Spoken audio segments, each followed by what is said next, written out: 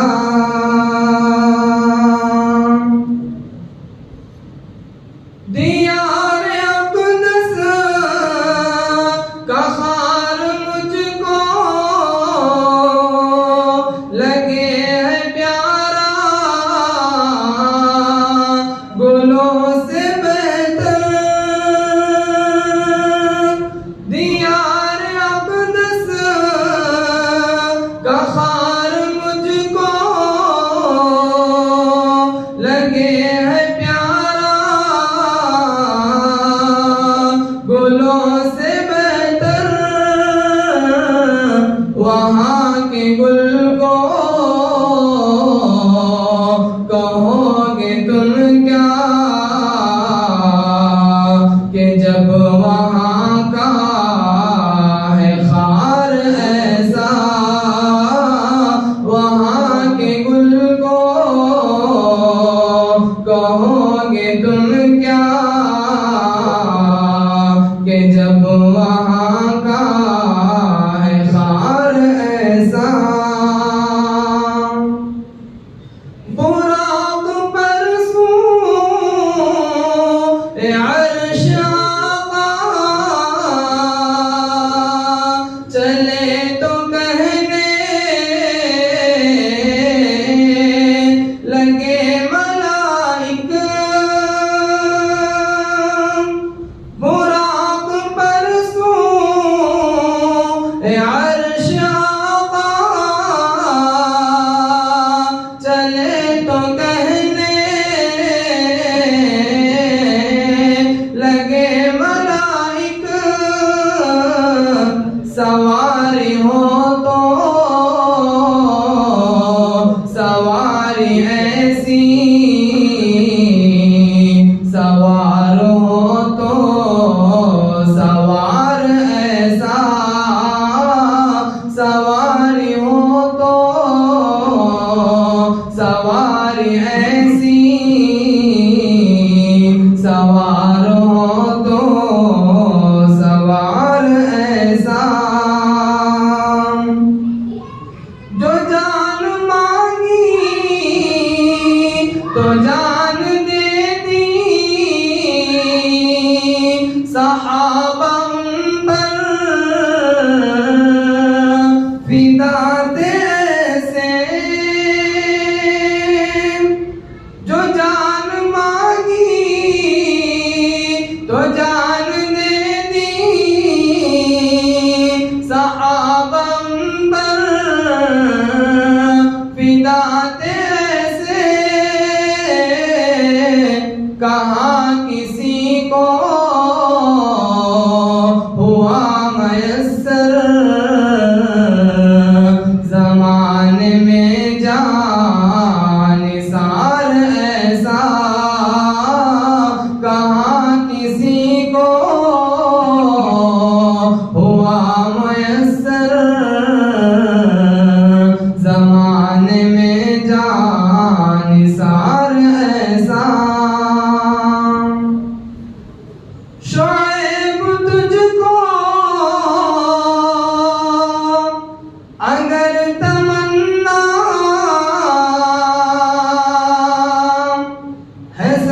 سبز گنبد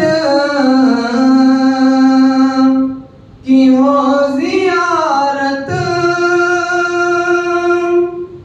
شعیب تجھ کو اگر تمنا ہے سبز گنبد کی ہو زیارت تو خود کو قابل بنا لے ایسا تو خود کو قابل بنا لے ایسا تو دل کو اپنے سوار ایسا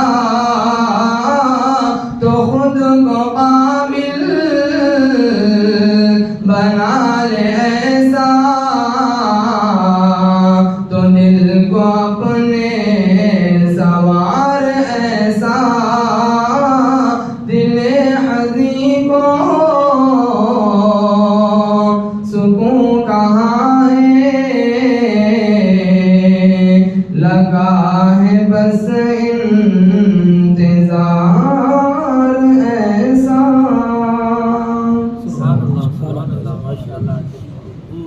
ماشاءاللہ بڑے ہی ادب کے ساتھ ہمارے علماء حفاظ جو بیٹھے ہوئے ہیں ان سے گزارش ہے اور خصوصاً بنگلور سے حضرت والا کے سفر میں آئے ہوئے علماء کا میں استقبال کرتے ہوئے آپ حضرات سے گزارش کرتا ہوں کہ آپ حضرات آگے کے حصے میں تشریف لائیں اور جتنے احباب بیٹھے ہیں بلا تکلف آپ حضرات علماء حفاظ یہاں سامنے آ جائیں، آپ کے لیے نشست خالی ہے۔ میں اب جلسے کا باقاعدہ آغاز کے لیے جیسے قرآن پاک اور قرآن کے کلام سے اس جلسے کا آغاز ہو چکا ہے، اب میں خطبہ استقبالیہ پیش کرنے کے لیے مولانا عمران صاحب سے گزارش کرتا ہوں کہ مولانا تشریف لائیں اور اپنے خطبہ استقبالیہ کے بعد حضرت والا کو بھی اپنے مخصوص انداز میں دعوت کریں۔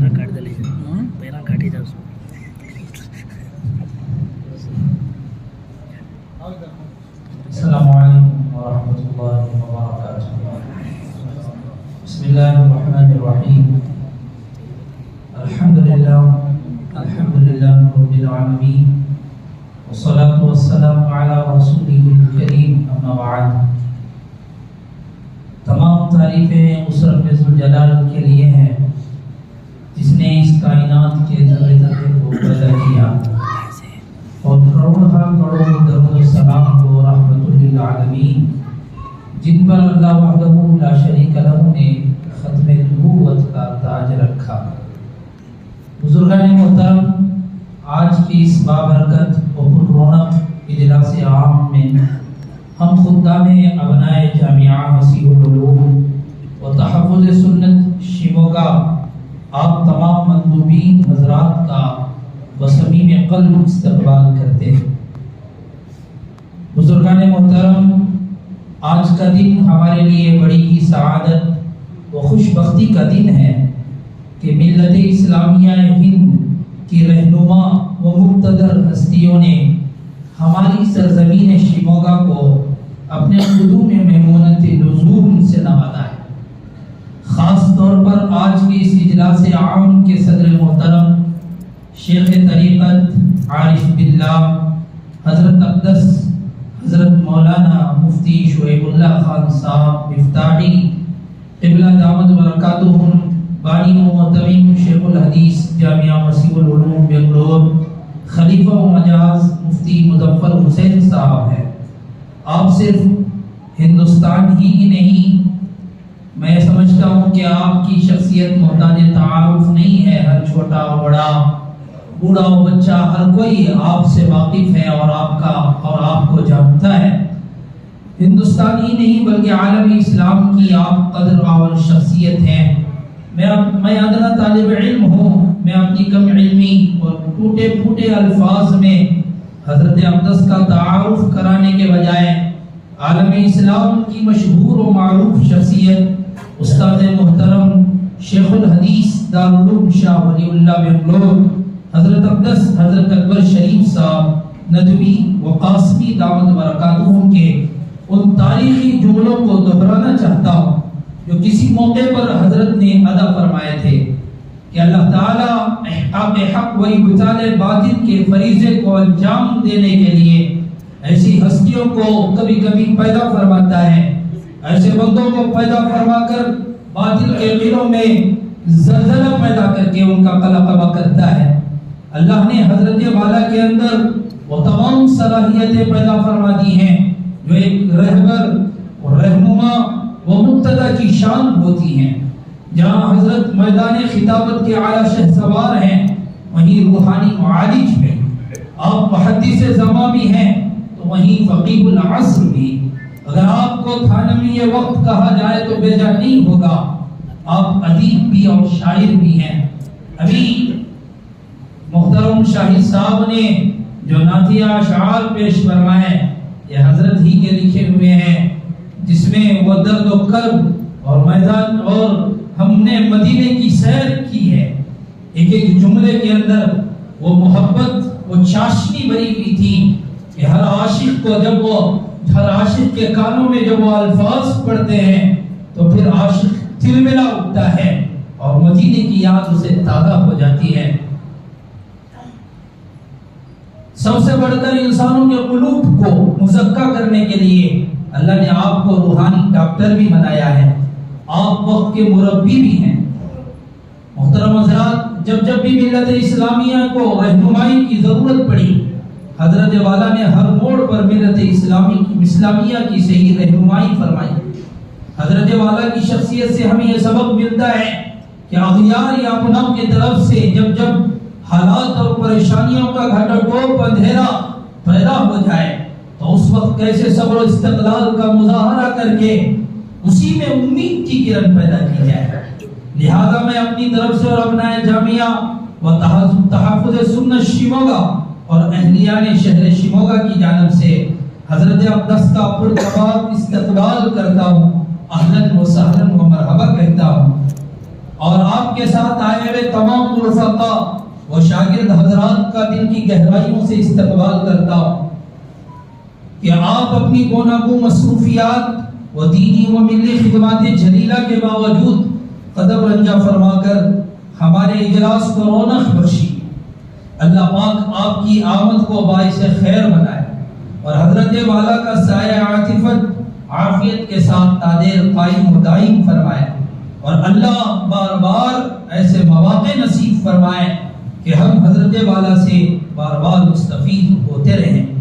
اور اسی طریقے سے میں آپ سب کا بھی اور خصوصاً آئے ہوئے علماء شہر کا بھی، حفاظ اکرام کا بھی استقبال کرتا ہوں کہ آپ یہاں حضرت والا کو سننے کے لیے تشریف لائے۔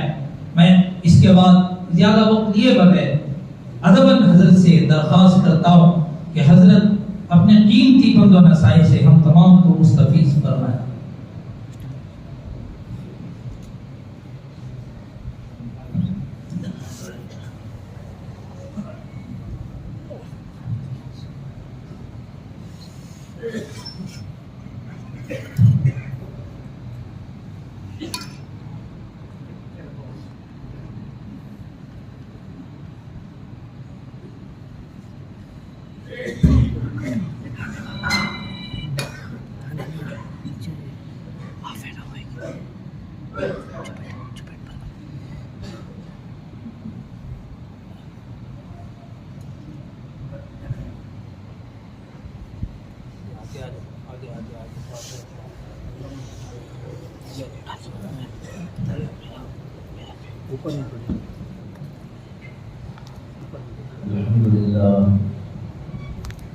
الحمدللہ رب العالمین والصلاة والسلام علی سید الانبیاء واشرف المرسلین وعلی آلہ وصحبہ اجمعین، اما بعد، اعوذ باللہ من الشیطان الرجیم، بسم اللہ الرحمن الرحیم، یا ایہا الذین آمنوا اتقوا اللہ حق تقاته ولا تموتن الا وانتم مسلمون۔ صدق اللہ مولانا العظیم۔ حضرات علماء کرام، بزرگان ملت، نوجوانان اسلام، اللہ تبارک و تعالیٰ نے ہمیں اور آپ کو پیدا فرمایا اور بہت ہی مکرم اور اعلیٰ درجے کی مخلوق بنا کر پیدا فرمایا۔ اللہ نے مخلوق تو بہت ساری بنائی، زمین بھی اس کی مخلوق ہے، آسمان بھی اسی کی مخلوق ہے، جنات بھی اسی کی مخلوق ہے، جانور بھی اسی کی مخلوق ہے، فرشتے بھی اسی کی مخلوق ہیں، لیکن اللہ نے انسان میں وہ کمالات رکھے کہ اس کی وجہ سے اس کو سب سے زیادہ مکرم، سب سے زیادہ اعلیٰ اور بہترین قرار دیا گیا۔ وَلَقَدْ كَرَّمْنَا بَنِي آدَمَ، ابھی قرأت پڑھی گئی تو اس کے اندر اللہ کی آیت پڑھی گئی، وَلَقَدْ كَرَّمْنَا بَنِي آدَمَ، ہم نے بنی آدم کو، آدم کی اولاد کو مکرم بنایا ہے، یعنی قابل تکریم بنایا ہے، قابل تعظیم بنایا ہے، قابل تقدیس بنایا ہے۔ سوال یہ ہے کہ اللہ تبارک و تعالیٰ نے انسان کو ایسا کیوں بنایا اور اس میں کیا ایسی چیز اللہ نے رکھ دی ہے جس کی وجہ سے اس کے بارے میں کہا گیا وَلَقَدْ كَرَّمْنَا بَنِي آدَمَ۔ بات دراصل یہ ہے کہ انسان دنیا میں جب آتا ہے تو یہاں پر بہت سارے مسائل میں گھر جاتا ہے اور اسے اللہ نے اصل میں پیدا کیا اپنے واسطے، اپنی محبت کے واسطے، اپنی معرفت کے واسطے، اپنے تعلق کے واسطے، کہ انسان اللہ کو پہچاننے والا بنے، اللہ سے محبت رکھنے والا بنے، اللہ تبارک و تعالیٰ سے تعلق رکھنے والا بنے، یہ اس کے لیے پیدا کیا گیا۔ لیکن جب انسان اس دنیا میں آتا ہے تو یہاں بہت سارے حالات، بہت سارے مسائل اس کو پیش آتے ہیں، کھانے کا مسئلہ، پینے کا مسئلہ، کمائی کا مسئلہ، بیوی بچوں کا مسئلہ اور مختلف قسم کے مسائل۔ یہ سارے مسائل جب انسان کو پیش آتے ہیں تو ان میں اللہ تبارک و تعالیٰ سے غفلت اور بھول ہونے کا امکان ہوتا ہے۔ اسے کہ جب انسان ایک چیز میں مشغول ہوتا ہے تو بعض اور چیزوں سے ذہول ہو جاتا ہے، بھول ہو جاتی ہے۔ لیکن جب انسان اس کے باوجود اس مقصد کی تکمیل کرنے پر لگ جاتا ہے جس کے لیے اللہ نے اسے پیدا کیا ہے، یعنی اللہ کی معرفت کے لیے پیدا کیا گیا، اللہ کی محبت کے لیے اس کو پیدا کیا گیا، اللہ سے تعلق کے لیے پیدا کیا گیا، وہ بہت سارے تعلقات میں گھر جانے کے باوجود جب اللہ کے تعلق کو برقرار رکھتا ہے وہ سب سے اعلیٰ اور افضل ہو جاتا ہے۔ فرشتوں کے ساتھ یہ معاملہ نہیں ہے۔ فرشتے اگرچہ وہ بھی اسی لیے پیدا کیے گئے لیکن ان کے لیے مسائل کچھ نہیں ہے، زمین کے لیے مسائل کچھ نہیں ہے، آسمان کے لیے مسائل کچھ نہیں ہے۔ اللہ نے زمین بنا دی، اپنا کام وہ کر رہی ہے، اس کے لیے کوئی رکاوٹ موجود نہیں۔ اللہ تبارک و تعالیٰ نے آسمان کو پیدا کر دیا، آسمان اپنی جگہ پر ٹکا ہوا ہے اور جو کام اسے کرنا ہے کر رہا ہے، اس کے لیے رکاوٹ کوئی چیز موجود نہیں۔ لیکن انسان کی حالت یہ ہے کہ وہ اس دنیا میں آنے کے بعد بے شمار مسائل میں گھر جاتا ہے۔ گھرنے کے باوجود جب وہ اللہ کو نہیں بھولتا، اللہ سے تعلق کو برقرار رکھتا ہے، اللہ کی عبادت اور اطاعت کرتا رہتا ہے، اللہ تعالیٰ کے احکام بجا لاتا رہتا ہے، تو یہاں پر اس کو تکریم کا شرف دیا جاتا ہے۔ اس سے یہ بھی معلوم ہو گیا کہ اگرچہ بنی نوع انسان کو اللہ تعالیٰ نے بحیثیت قوم کہیے کہ بحیثیت ایک طبقے کے بلندی عطا کی ہے، لیکن جب وہ اس چیز کو پورا کریں گے تبھی ان کو وہ چیز اور دولت حاصل ہوگی۔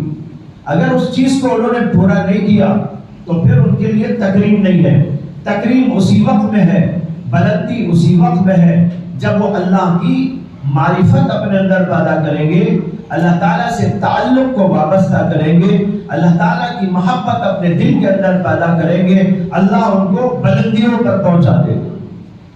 بعض علماء نے لکھا کہ انسان کو اللہ تبارک و تعالیٰ نے ایسا بنایا ہے کہ اگر وہ چاہے تو فرشتوں سے افضل ہو جائے، اور اگر وہ چاہے تو جانوروں سے بدتر ہو جائے۔ جانوروں سے بدتر بھی ہو سکتا ہے، فرشتوں سے افضل بھی ہو سکتا ہے۔ فرشتوں سے افضل ہو جائے گا اس وقت جب وہ اللہ تعالیٰ کی اطاعت اور بندگی کرے گا، اللہ کی معرفت اور اللہ کی محبت اپنے اندر پیدا کرے گا، اللہ تعالیٰ سے تعلق پیدا کرے گا، اور اگر اس کے بجائے وہ اللہ سے تعلق کو توڑ لے گا، اللہ تعالیٰ کی محبت کے بجائے چیزوں کی محبت میں گرفتار ہو جائے گا، تو پھر تو وہ جانوروں سے بھی بدتر ہو جائے گا۔ اس لیے انسان کی تکریم اس وقت میں ہے جب وہ اللہ کو پہچان لے گا۔ قرآن کریم کے اندر اللہ نے فرمایا وَمَا خَلَقْتُ الْجِنَّ وَالْإِنسَ إِلَّا لِيَعْبُدُونَ، میں نے جنات اور انسانوں کو اس لیے پیدا کیا ہے کہ وہ میری عبادت کریں۔ حضرت سیدنا عبداللہ بن عباس رضی اللہ عنہ اس کی تفسیر میں فرماتے ہیں لیعبدون کے معنی ہے لیعرفون، تاکہ وہ میری پہچان پیدا کرے۔ اللہ نے اس کائنات کو پیدا کیا اور اس میں انسان کو بنا کر ہر چیز کو اللہ تعالیٰ نے اپنی معرفت کا ذریعہ بنا دیا۔ زمین اللہ کی معرفت کا ذریعہ ہے، آسمان اللہ کی معرفت کا ذریعہ ہے، اور جتنی مخلوقات آپ کو دکھائی دیتی ہیں اور نہ دکھائی دیتی ہو، وہ ساری کے ساری مخلوق اللہ تبارک و تعالیٰ کی معرفت کی دلیلیں ہیں اور ان کا اس کا ذریعہ ہے۔ ان کو دیکھ دیکھ کر اللہ کا عرفان اور اللہ تعالیٰ کی پہچان آپ کے اندر پیدا ہو سکتی ہے۔ آسمان کو دیکھیں، اللہ نے آسمان کیسا بنایا ہے، اس سے اس کی طاقت کا اندازہ ہوتا ہے، اس کی حکمت کا اندازہ ہو سکتا ہے۔ اسی طرح زمین کو دیکھ کر اللہ تبارک و تعالیٰ کی معرفت پیدا ہوتی ہے۔ جب یہ چیزیں نظر میں آتی ہیں اور انسان ان پر غور و فکر کرتا ہے، تب اسے سمجھ میں آتا ہے اللہ کون ہے، اللہ کی طاقت کیا ہے، اللہ کی جلالت کیا ہے، اللہ کی عظمت و بڑائی کیا ہے، اللہ تبارک و تعالیٰ کیسے ہیں، اس کی صفات کیا ہے۔ یہ چیزوں کو دیکھنے سے پتہ چلتا ہے۔ اس لیے اللہ نے پوری کائنات کو پیدا کر کے انسان سے کہا ہے ان چیزوں میں غور و فکر کرو اور مجھے پہچانو۔ آنکھ بند کر کے عقل کے اوپر پردے ڈال کر نہ چلو، بلکہ آنکھوں کو کھولو، دماغ کو کھولو، دل کو کھولو اور ان پر غور و فکر کرو، تب تمہیں سمجھ میں آئے گا کہ اللہ کی ذات کیا ذات ہے، اللہ کی صفات کیسی صفات ہے۔ یہ سمجھنا ہو تو اللہ کی مخلوقات میں غور کرو۔ ایک حدیث میں آتا ہے کہ نبی اکرم صلی اللہ علیہ وسلم نے ارشاد فرمایا کہ اللہ کی مخلوق میں غور و فکر کرو، تفکروا فی خلق اللہ ولا تفکروا فی اللہ۔ اللہ میں خود غور نہ کرو، اللہ کو کیسا غور میں لاؤ گے؟ اللہ میں غور کرو گے تو سمجھ میں نہیں آئے گا۔ ہاں اللہ کی مخلوق میں غور کرو تو اللہ کی کچھ معرفت نصیب ہوتی ہے، زمین کو، آسمان کو، چاند کو، سورج کو، اور کھانے کی پینے کی چیزوں کو، کھیتیوں کو، باغات کو، پھلوں کو، چیزوں کو، ان سب چیزوں کو غور و فکر میں لاتے رہو اور اس سے سمجھ میں آئے گا کہ اللہ کیسا ہے۔ کیا سمجھ میں آئے گا؟ اللہ کی قدرت سمجھ میں آئے گی، اللہ تعالیٰ کی عظمت و بڑائی کا احساس ہوگا، اللہ تبارک و تعالیٰ سے محبت بھی پیدا ہوگی، اللہ تعالیٰ کا خوف اور خشیت بھی اس سے پیدا ہوگا۔ یہ سب چیزیں پیدا کرنا ہو تو اللہ کی مخلوقات کے اندر غور کرو۔ یہ اللہ کی مخلوقات انسان کی معرفت کا ذریعہ ہے، اسی لیے ان چیزوں کو عالم کہا جاتا ہے۔ عالم کے معنی آتے ہیں جاننے کا آلہ۔ اللہ کو جاننے کا آلہ ہے، زمین بھی اللہ کو جاننے کا ذریعہ ہے، آسمان بھی اللہ کو جاننے کا ذریعہ ہے، اور چیزیں بھی اللہ کو جاننے کا ذریعہ ہے۔ چھوٹی سے چھوٹی مخلوق اور بڑی سے بڑی اللہ کی مخلوق، یہ سب کی سب چیزیں ایک ایک عالم، اور اس عالم میں غور و فکر کرنے سے اللہ تبارک و تعالیٰ سمجھ میں آتے ہیں۔ مثال کے طور پر ایک مچھر کو لے لیجیے، اللہ نے مچھر کیسا بنایا ہے، وہ کھاتا بھی ہے اور اپنی غذاؤں کو حاصل کرتا ہے، کہاں اس کی غذا ملے گی وہاں جاتا ہے، اڑتا ہے اور چوستا ہے، کھاتا ہے، اور ظاہر بات ہے کہ کھانے کے بعد ایسی بھی نوبت آتی ہوگی کہ وہ اپنا استنجا بھی کرتا ہے۔ یہ پورا ایک سسٹم بنایا اللہ تعالیٰ نے اس چھوٹی سی مخلوق کے اندر۔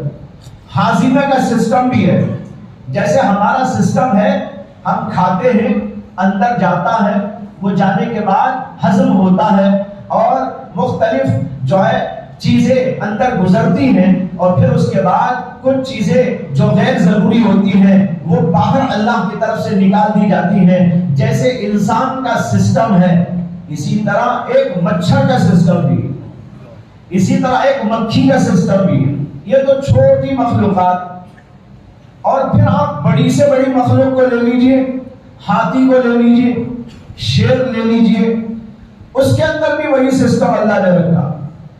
یہ چھوٹی سے چھوٹی مخلوق اور یہ بڑی مخلوق دونوں کے اندر اللہ نے یہ سسٹم رکھا ہے، اور یہ چیزیں دن رات مشاہدے میں آ رہی ہیں۔ جب انسان اس کے اوپر غور کرے گا، اللہ تبارک و تعالیٰ کی قدرت، جلالت، عظمت، بڑائی، اس کی حکمت، یہ سب سمجھ میں آنے لگے گی۔ وہ اللہ کیسا ہے جس نے ایسی ایسی چیزوں کو پیدا فرمایا۔ خود اپنے اوپر غور کیجئے، اللہ نے ہمیں بنایا، کیا کیا چیزیں عطا فرمائی۔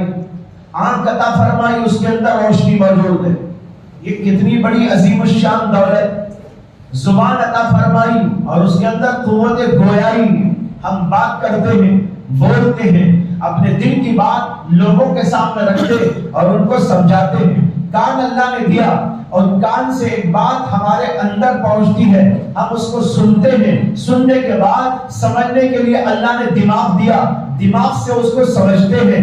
یہ کیسی اللہ کی عظیم عظیم نعمتیں ہیں جو ہمارے اندر رکھی ہوئی ہیں۔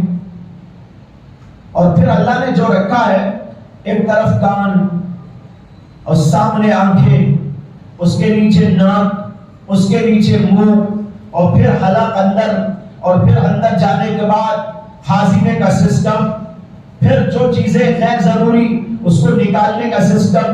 یہ جو اللہ نے رکھا ہے، اس پر کبھی آپ غور کریں، اللہ کی حکمت، اس کی جلالت، اس کی کبریائی، اس کی بڑائی، یہ ساری چیزیں آپ کے دل کے اندر پیوست ہوتی چلی جائے گی، اور آپ اللہ کو کچھ پہچاننے لگے گی۔ آنکھ دی اللہ نے، اس کے اندر روشنی ہے۔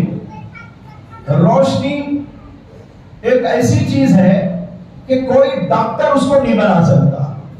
اگر کسی آدمی کی آنکھ سے روشنی چلی جائے، وہ روشنی کوئی ڈاکٹر دے نہیں سکتا۔ اور کانوں کے اندر قوت سماعت ہے، ہم سنتے ہیں، یہ قوت سماعت اگر کسی کی نکل جائے، ختم ہو جائے، کوئی ڈاکٹر اور کوئی بڑے سے بڑا سائنٹسٹ نہیں دے سکتا ہمیں کہ یہ کان کی گئی ہوئی سماعت ہم کو لوٹ کے آ جائے۔ بھائیو، یہ اللہ تبارک و تعالیٰ کی پیدا کردہ چیزیں ہیں، اور خود اپنے اوپر غور و فکر کرنے سے اللہ تبارک و تعالیٰ کی حکمت، جلالت، عظمت، کبریائی، بڑائی سمجھ میں آتی رہتی ہے۔ اسی لیے اللہ نے جگہ جگہ دعوت دی ہے، ان چیزوں پر غور کرو۔ تمہارے نفوس کے اندر بھی دلائل موجود ہیں، آفاق کے اندر بھی دلائل موجود ہیں۔ آفاق یہ باہر والا حصہ اور ہمارے اندر والا حصہ، ان کے اندر بے شمار اللہ تبارک و تعالیٰ کی معرفت کی دلیلیں موجود ہیں، لیکن عام طور پر لوگ اس پر غور نہیں کرتے، اور غور نہ کرنے کا نتیجہ یہ ہوتا ہے کہ اللہ سے دور رہ جاتے۔ غور کیجئے، کبھی ہم ماں باپ سے پیدا ہوئے، ماں باپ سے تعلق ہوتا ہے کہ نہیں ہوتا؟ ہم چاہتے ہیں ماں باپ سے تعلق برقرار رکھیں، ماں باپ کو پہچانتے ہیں، ماں باپ کی عظمت کرتے ہیں، ماں باپ کی اطاعت کرتے ہیں، ماں باپ کے حکم سے جو ہے سرتابی کرنے کو غلط سمجھتے ہیں اور ان کی ہر بات ماننے کو ضروری سمجھتے ہیں، اس لیے کہ ان سے تعلق وابستہ ہے، جیسے والدین سے تعلق ہوتا ہے، اس لیے کہ ہم ان سے پیدا ہوئے، بھائیوں سے تعلق ہوتا ہے اس لیے کہ وہ بھی ہمارے ماں باپ سے پیدا ہوئے، اور رشتہ داروں سے تعلق پیدا ہوتا ہے اس لیے کہ وہ ہمارے خونی رشتہ دار ہیں۔ تو ہمیں سمجھنے کی ضرورت ہے کہ اللہ تبارک و تعالیٰ جنہوں نے ہم کو پیدا فرمایا، ہم ان کو پہچانے بغیر، ان کو جانے بغیر اور ان کو سمجھے بغیر یوں ہی دنیا کے اندر آئیں اور چلے جائیں، یہ کیسی عجیب بات ہے۔ اللہ نے پیدا کیا، اللہ نے ہمیں کھانا دیا، اللہ ہمیں روزانہ کھلاتا ہے، ہر چیز ہماری ضرورت کی پورا کرتا ہے، ہر چیز اسی کی طرف سے ہم کو ملتی ہے، لیکن ہم اسی سے بیگانہ ہیں۔ ماں باپ کو تو کچھ پہچان رہے لیکن اپنے اللہ کو نہیں پہچان رہے، بھائیوں کو پہچان رہے لیکن اپنے اللہ کو نہیں پہچان رہے، استاد کو پہچان رہے لیکن اپنے اللہ کو نہیں پہچان رہے، بیوی کو پہچان رہے اور بیوی شوہر کو پہچان رہی ہے لیکن اپنے اللہ سے بیگانے ہیں۔ یہ معلوم نہیں کہ اللہ کون ہے۔ جب اللہ ہی کو نہیں سمجھا تو اللہ تبارک و تعالیٰ کی جلالت کیا سمجھیں گے، اللہ کی عظمت و بڑائی کیا سمجھیں گے، اور جب اللہ کی بڑائی نہیں سمجھ میں آئے گی، اللہ کی اطاعت ٹھیک طور پر کیسے کریں گے، اس کی نافرمانی سے کیسے بچیں گے۔ اس لیے اللہ نے اس بات کو فرض کیا ہے کہ اللہ کی پہچان اپنے اندر پیدا کریں۔ اس کو اللہ نے کہا وَمَا خَلَقْتُ الْجِنَّ وَالْإِنسَ إِلَّا لِيَعْبُدُونِ، میں نے جنات اور انسانوں کو اس لیے پیدا کیا ہے کہ وہ میری پہچان پیدا کرے۔ اور پہچان پیدا کرنے کا طریقہ کیا ہے؟ غور و فکر کرنا چیزوں پر، اور اس کی ان چیزوں پر غور کر کے اس کا اثر قبول کرنا۔ یہ چیزیں بغیر غور و فکر کے حاصل نہیں ہو سکتی۔ اس لیے آپ قرآن میں اٹھا کر دیکھیں، جگہ جگہ تعلیم دی گئی ہے، ان چیزوں پر غور کرو، آسمان پر، چاند پر، سورج پر، پانیوں پر، ہواؤں پر، سمندروں پر اور چیزوں پر، ان کے اوپر غور و فکر کر کے دیکھو، تمہیں سمجھ میں آئے گا۔ ایک جگہ اللہ تبارک و تعالیٰ فرماتے ہیں افلا ينظرون الى الابل كيف خلقت والى السماء كيف رفعت والى الجبال كيف نصبت والى الارض كيف نصبت والى الجبال كيف نصبت والى الارض كيف سطحت۔ اللہ نے کہا کیا دیکھتے نہیں لوگ آسمان کی طرف کہ اس کو کیسا بلند کر کے رکھا گیا ہے، اور کیا یہ لوگ اونٹ کی طرف نہیں دیکھتے اللہ نے اسے کیسے پیدا کیا ہے، اس کی بناوٹ دیکھو کیسی ہے، اس کے اوپر غور و فکر کرو۔ اور فرمایا پہاڑوں کو نہیں دیکھتے اللہ نے کیسے ان کو نصب فرمایا ہے، اور زمین کو نہیں دیکھتے کہ اللہ نے اسے کیسے پھیلایا ہے۔ یہ اللہ کی بڑی بڑی مخلوقات ہیں۔ اللہ نے کہا کہ ان کے اوپر غور و فکر کرو۔ جب غور و فکر کرو گے اللہ کی بڑائی، عظمت، جلالت تم کو سمجھ میں آئے گی، اور پھر اللہ سے تعلق پیدا ہوگا۔ جیسے آپ ماں باپ سے تعلق رکھتے ہیں اور رشتہ داروں سے تعلق رکھتے ہیں، اسی طریقے پر اپنے اللہ سے تعلق پیدا کر لیں گے اور سب سے بڑھ کر اس سے تعلق پیدا ہو جائے گا، اسے کہ اسی نے تو ہم کو پیدا کیا۔ اگر وہ پیدا نہ کرتا تو ماں باپ ہم کو کیسا پیدا کر دیتے؟ ماں باپ نے ہمیں پیدا نہیں کیا ہے، پیدا کرنے والا اللہ ہے، ماں باپ اس کا ذریعہ ہے، اور ساری مخلوقات جو نظر آ رہی ہے یہ سب بھی اللہ کی پیدا کی ہوئی ہے۔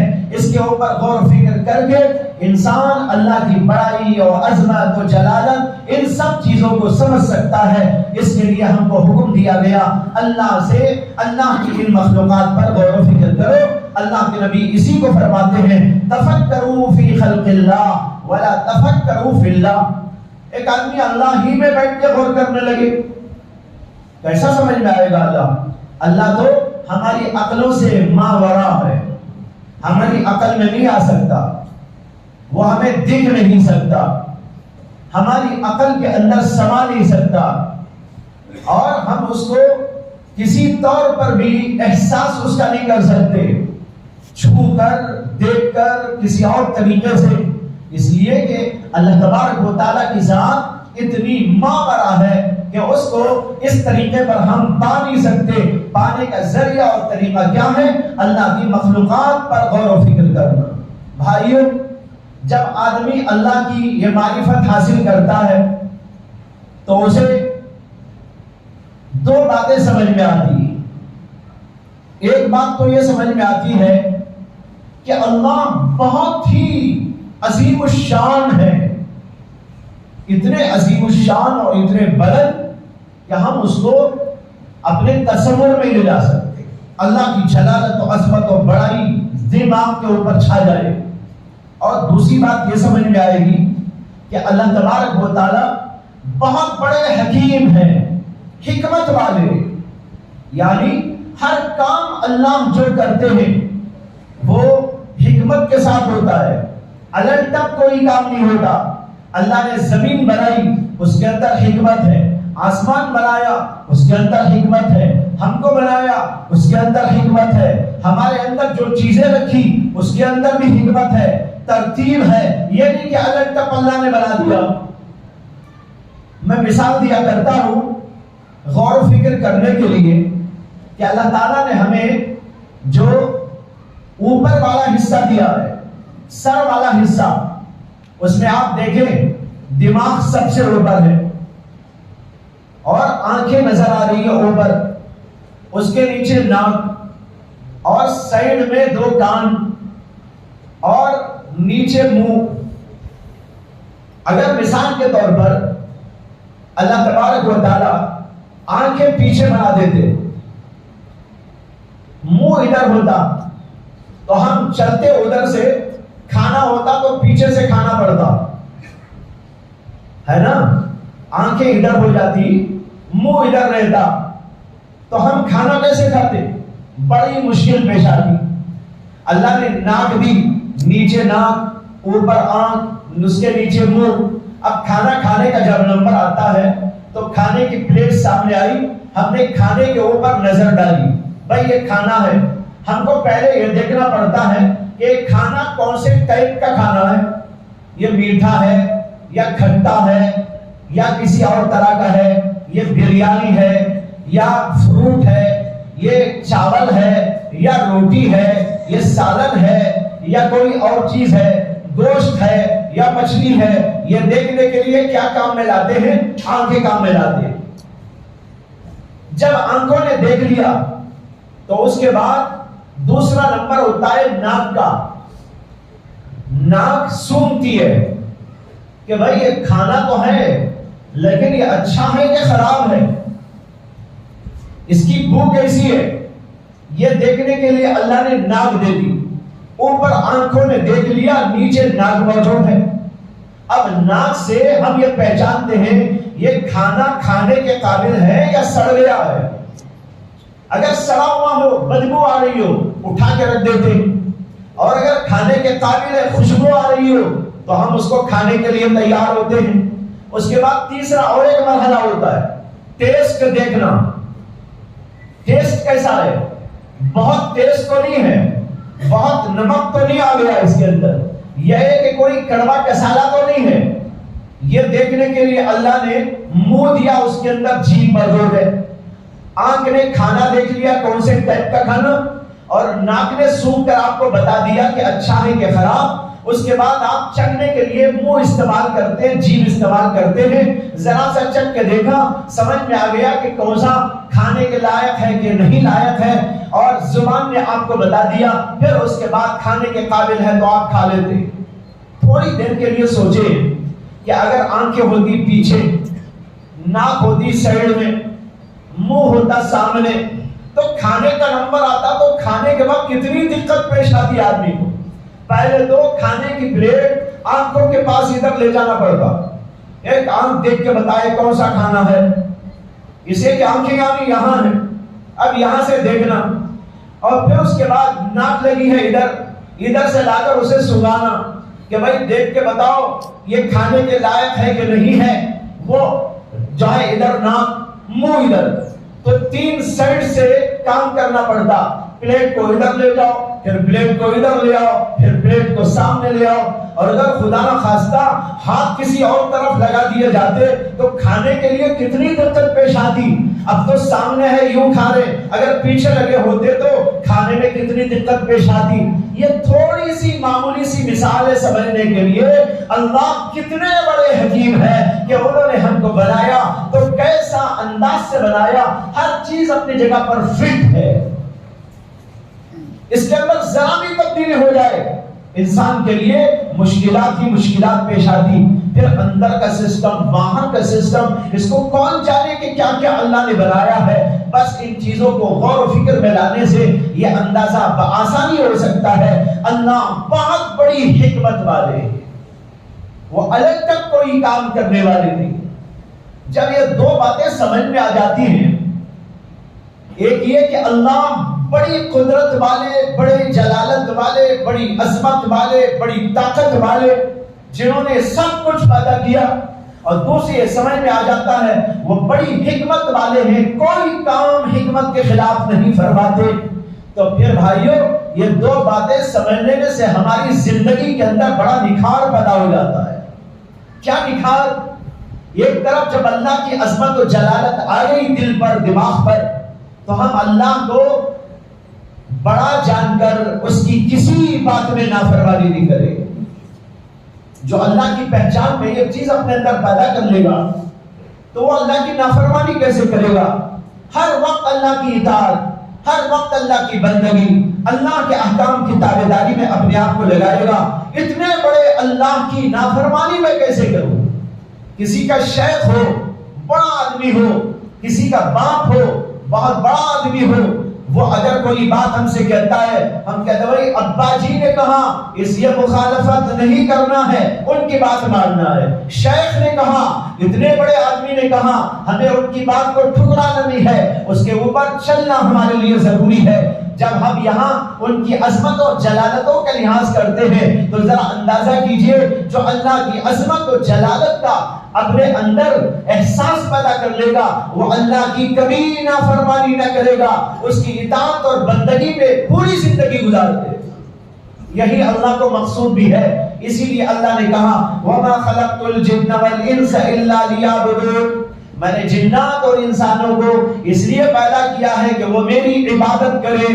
یہ نہیں کہا کہ میری معرفت پیدا کرے، وہ تفسیر تو ہے اس کی، لیکن اللہ نے لیا بدون کہہ کر بتایا جس کے اندر معرفت آ جاتی ہے وہ اللہ کا مطیع، فرمانبردار، اور اس کی عبادت اور اس کو خوش کرنے کے سارے اعمال کرتا رہتا ہے، اس لیے کہ اس کے دل کے اندر اللہ کی معرفت پیدا ہوگی، جلالت و عظمت اس کے دل پر آ گئی۔ اب وہ اللہ کی نافرمانی کیسے کرے گا؟ اسی سے یہ بھی معلوم ہوا ایک طرف وہ بندہ اللہ کی عبادت کرے گا اور دوسری طرف اللہ کی کسی بھی معصیت کا اس سے صدور ہونے نہیں دے گا، یعنی کوئی گناہ نہیں کرے گا۔ اتنے بڑے اللہ کا نافرمانی کر کے میں کیا معتوب بنوں؟ میں اس کی نگاہ میں ذلیل ہو جاؤں؟ میں اگر اس کی نافرمانی کروں تو اللہ تو بڑی طاقت والے ہیں، بڑی جلالت والے ہیں، میری آنکھ کو لے سکتے ہیں، میرے کان کو لے سکتے ہیں، میری ایک رگ کو ڈیمیج کر سکتے ہیں، آنکھوں کی روشنی کو لے سکتے ہیں، میرے کسی بھی عضو کو وہ جو ہے خراب کر سکتے ہیں۔ وہ اتنی بڑی طاقت والے جنہوں نے مجھ کو پیدا کیا، یہ چیزیں میرے اندر پیدا فرمائی، اگر میں ان کی نافرمانی کروں تو میں اللہ کا معتوب بن جاؤں گا، اس لیے کبھی وہ آدمی اللہ کی نافرمانی نہیں کرے گا۔ آج ہم لوگ عموماً اللہ کی عبادت میں کوتاہی کرتے ہیں اور گناہوں پر گناہ کرتے چلے جاتے ہیں۔ کیوں؟ وجہ یہ ہے کہ اللہ کی پہچان نہیں کی اب تک۔ اگر اللہ سے تعلق ہوتا، اللہ سے انسیت ہوتی، اس کی پہچان نصیب ہو جاتی، تو پھر کیا مجال ہے کہ اللہ کو بھول بیٹھے، اللہ تبارک و تعالیٰ کو یاد نہ کرے، نماز نہ پڑھے، گناہ کرے؟ اس کا کوئی تصور بھی نہیں کر سکتا، اس لیے کہ اس کے دل کے اندر اللہ کی معرفت آ گئی۔ اس کے حکم دیا گیا کہ اللہ کی معرفت اپنے دلوں کے اندر پیدا کرو، اس کا تعلق اپنے دلوں کے اندر پیدا کرو۔ آج ہمیں ہر چیز سے تعلق ہے، اگر کسی چیز سے تعلق نہیں ہے تو وہ اللہ سے تعلق ہے۔ آپ کہیں گے تعلق تو ہے ہمیں، ہم تو مومن ہیں، ہم تو اللہ کو مانتے ہیں، اللہ کو ایک مانتے ہیں اور یہ سمجھتے ہیں کہ وہی سب کچھ کرنے والا ہے۔ بھائیو دیکھنا، ایک ہے کسی چیز کا تصور کر کے اس کو مان لینا، اور ایک ہے ماننے کے بعد اس کے مطابق اپنی زندگی کو ڈھال لینا۔ اصل ماننا اس کو کہتے ہیں جب انسان اس کے مطابق عمل کرتا ہے۔ مثال دیتا ہوں، ایک آدمی اپنے باپ کو گالی دینے لگا۔ سارے لوگ اسے کہتے ہیں بھائی یہ تیرا باپ ہے، باپ۔ وہ کہنے لگے میں تو جانتا ہوں یہ میرے باپ ہیں، مجھے معلوم ہے، میں اچھی طرح جانتا ہوں، تم بولنے والے کیا بولتے ہو، تمہارے سے زیادہ میں جانتا ہوں یہ میرے ابا ہیں۔ آپ کہیں گے کیا جانتا ہے بے وقوف، باپ کو گالی دے رہا ہے۔ باپ کو گالی دینے والا باپ کو کیا پہچاننے والا ہے؟ اب دیکھو، جانتا تو ہے کہ یہ میرا باپ، لیکن باپ کے ساتھ باپ کا تعلق نہیں رکھتا، باپ کے ساتھ باپ کے جیسا سلوک نہیں کرتا۔ لوگ اسے کہتے ہیں کہ دیکھو یہ آدمی اپنے باپ کو نہیں پہچانتا، اس لیے کہتے ہیں کہ باپ کے ساتھ اس کا تعلق صحیح نہیں۔ اسی طرح ہم لوگ اللہ کو مانتے ہیں، اللہ کی وحدانیت کا اقرار کرتے ہیں، اللہ کو بڑا جانتے بھی ہیں، لیکن بھائی جب نمبر آتا ہے زندگی میں چلنے کا تو ہماری زندگی کا طریقہ بتاتا ہے ہم اللہ کو ایسا نہیں سمجھتے جیسا سمجھنا چاہیے۔ نمازوں کے وقت بے شمار غفلت کرنے والے ہیں، نماز میں کھڑے ہیں وہاں بھی اللہ سے غافل ہو جاتے ہیں۔ نماز میں کھڑے ہو کر ایک آدمی اللہ سے غافل کیسے ہو سکتا ہے؟ جو اللہ کی معرفت رکھنے والا، جو اللہ کی معرفت رکھنے والے بندے ہوتے ہیں، وہ جب نماز پڑھتے ہیں تو ان کی نماز کی کیفیت الگ ہوتی ہے، ان کے نماز کا طریقہ الگ ہوتا ہے، ان کے احساسات الگ ہوتے ہیں، ان کا شعور الگ ہوتا ہے۔ اور جو بے حس بندے ہوتے ہیں، اللہ کی عرفان و معرفت سے بے خبر ہوتے ہیں، وہ پڑھتے ہیں تو بس اٹھک بیٹھک کر کے چلے جاتے ہیں، ہاتھ پیر تو حرکت میں ہے لیکن ان کا دل اللہ سے غافل۔ حضرت مولانا حکیم الامت مولانا اشرف علی تھانوی نور اللہ مرقدہ اپنی جوانی کے زمانے میں ایک بزرگ کے پاس گئے تھے، ان کا نام تھا حضرت مولانا فضل رحمان گنج مراد آبادی رحمت اللہ علیہ۔ بہت بڑے بزرگ تھے اپنے زمانے کے، ان سے ملنے کے لیے کہ جوانی کے زمانے میں ملاقات کے دوران حضرت مولانا فضل رحمان گنج مراد آبادی نے فرمایا کہ بیٹا ایک بات تم سے کہنا چاہتا ہوں، وہ یہ ہے کہ جب میں سجدہ میں جاتا ہوں تو مجھے ایسا لگتا ہے کہ اللہ نے گود میں اٹھا کے پیار کر لیا۔ اللہ اکبر، کہتے ہیں ایسا لگتا ہے کہ اللہ نے گود میں اٹھا کے پیار کر لیا۔ یہ ایک کیفیت کا نام ہے۔ یہ کیفیت کسے نصیب ہوتی ہے؟ جو اللہ کو جاننے والا۔ جب وہ نماز پڑھتا ہے اس کی نماز کی حالت الگ ہوتی ہے، اس کا احساس الگ ہوتا ہے، اس کا شعور الگ ہوتا ہے۔ اور ہم لوگ نماز پڑھتے ہیں اٹھک بیٹھک کر کے چلے جاتے ہیں، زبان بھی حرکت میں ہے، ہاتھ پیر بھی حرکت میں ہے، لیکن دل اللہ کی طرف متوجہ نہیں۔ دل اصل میں اللہ کی طرف متوجہ ہونا ہے۔ یہ دل کب متوجہ ہوگا؟ جب دل کے اندر خدا کا تعلق پیدا ہو جائے۔ بہت سے لوگ مسجد میں آتے ہیں، جلدی جلدی نماز پڑھ کے چلے جاتے ہیں۔ کیوں؟ اس لیے کہ دوسرے تعلقات ان کو اپنی طرف کھینچتے ہیں، دوسرے لوگوں کے تعلقات ان کو اپنی طرف کھینچتے ہیں۔ باپ یاد آ رہا ہے، کوئی بہن یاد آ رہی ہے، کسی کو بیوی یاد آ رہی ہے، کسی کو دکان یاد آ رہا ہے، کسی کو مکان یاد آ رہا ہے، کسی کو اپنی تجارت کی منڈی یاد آ رہی ہے۔ نماز جلدی جلدی پڑھ کر یہاں سے بھاگ کے چلے جانا چاہتا ہے۔ معلوم ہوا اسے اللہ کے تعلق کے بجائے مخلوق کے تعلق زیادہ حاصل ہو گیا ہے۔ اگر دکان سے زیادہ اس کا تعلق اللہ سے ہوتا، وہ جلدی جلدی نماز پڑھ کے کیوں بھاگتا؟ اگر اسے دنیا کے تعلقات سے زیادہ اللہ سے تعلق ہوتا تو وہ الٹی سیدھی نماز پڑھ کے کیوں چلا جاتا؟ اس لیے کہ اللہ سے تعلق اسے اپنی طرف کھینچتا ہے، اس کا سجدہ طویل ہوتا ہے، اس کا رکوع بڑا سنجیدہ ہوتا ہے، جب وہ ذکر میں بیٹھتا ہے تو توجہ الی اللہ اس کو حاصل ہوتی ہے، وہ اللہ کو دل سے یاد کرتا چلا جاتا ہے، اس لیے کہ اس کے دل کے اندر اللہ کا عرفان اور اللہ کی معرفت پیدا ہو گئی۔ آج لوگوں کے قلوب کے اندر سے اللہ کا یہ عرفان و معرفت ختم ہو گیا، یہ کہ حاصل ہی نہ ہوا، اس لیے ان کی نمازوں کی حالت اور کیفیت۔ لہذا ایک بات میں نے عرض کی کہ اگر جلالت و عظمت طاری ہے اللہ کی، اس کی بڑائی ہمارے ذہنوں میں آ گئی ہے، تو ہم اللہ کی نافرمانی کبھی نہیں کریں گے، بلکہ اس کی عبادت اطاعت میں ہمیشہ ہمیشہ لگے رہیں گے۔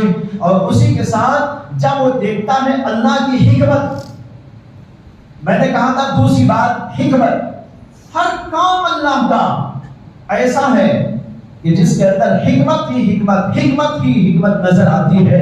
آسمان کو دیکھ کر، چاند کو دیکھ کر، سورج کو دیکھ کر، خود اپنے آپ کو دیکھ کر، اپنے اندر کی ایک ایک چیز کو دیکھ کر اللہ کی حکمت سمجھ میں آتی ہے۔ تو حکمت سمجھ میں آتی ہے تو اس کے دل میں اللہ کی محبت پیدا ہو جاتی ہے، ایک جلالت پیدا ہو گئی، اب محبت پیدا ہو گئی، اللہ کی ایسی محبت پیدا ہو گئی۔ یہ اللہ جو اتنا بڑا صاحب کمال ہے، بھائی دنیا میں آپ بہت ساری چیزوں سے محبت رکھتے ہیں، اور محبت کیوں رکھتے ہیں؟ اس لیے رکھتے ہیں کہ بعض چیزوں کو آپ دیکھتے ہیں کہ یہ جو ہے کمال والی چیزیں، کمال کو دیکھا تو کمال کی وجہ سے آپ کا دل ان کے اوپر اتر آیا۔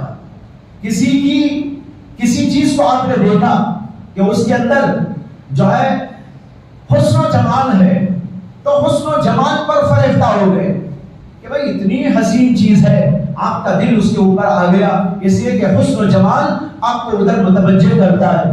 اور اسی طریقے پر جب آپ دیکھتے ہیں کوئی ہمیں بہت دے رہا ہے، ہمارے اوپر احسان کر رہا ہے، ہمیں کھلا رہا ہے، ہمیں پلا رہا ہے، تو اس کی بھی محبت ہمارے دلوں میں آ جاتی ہے۔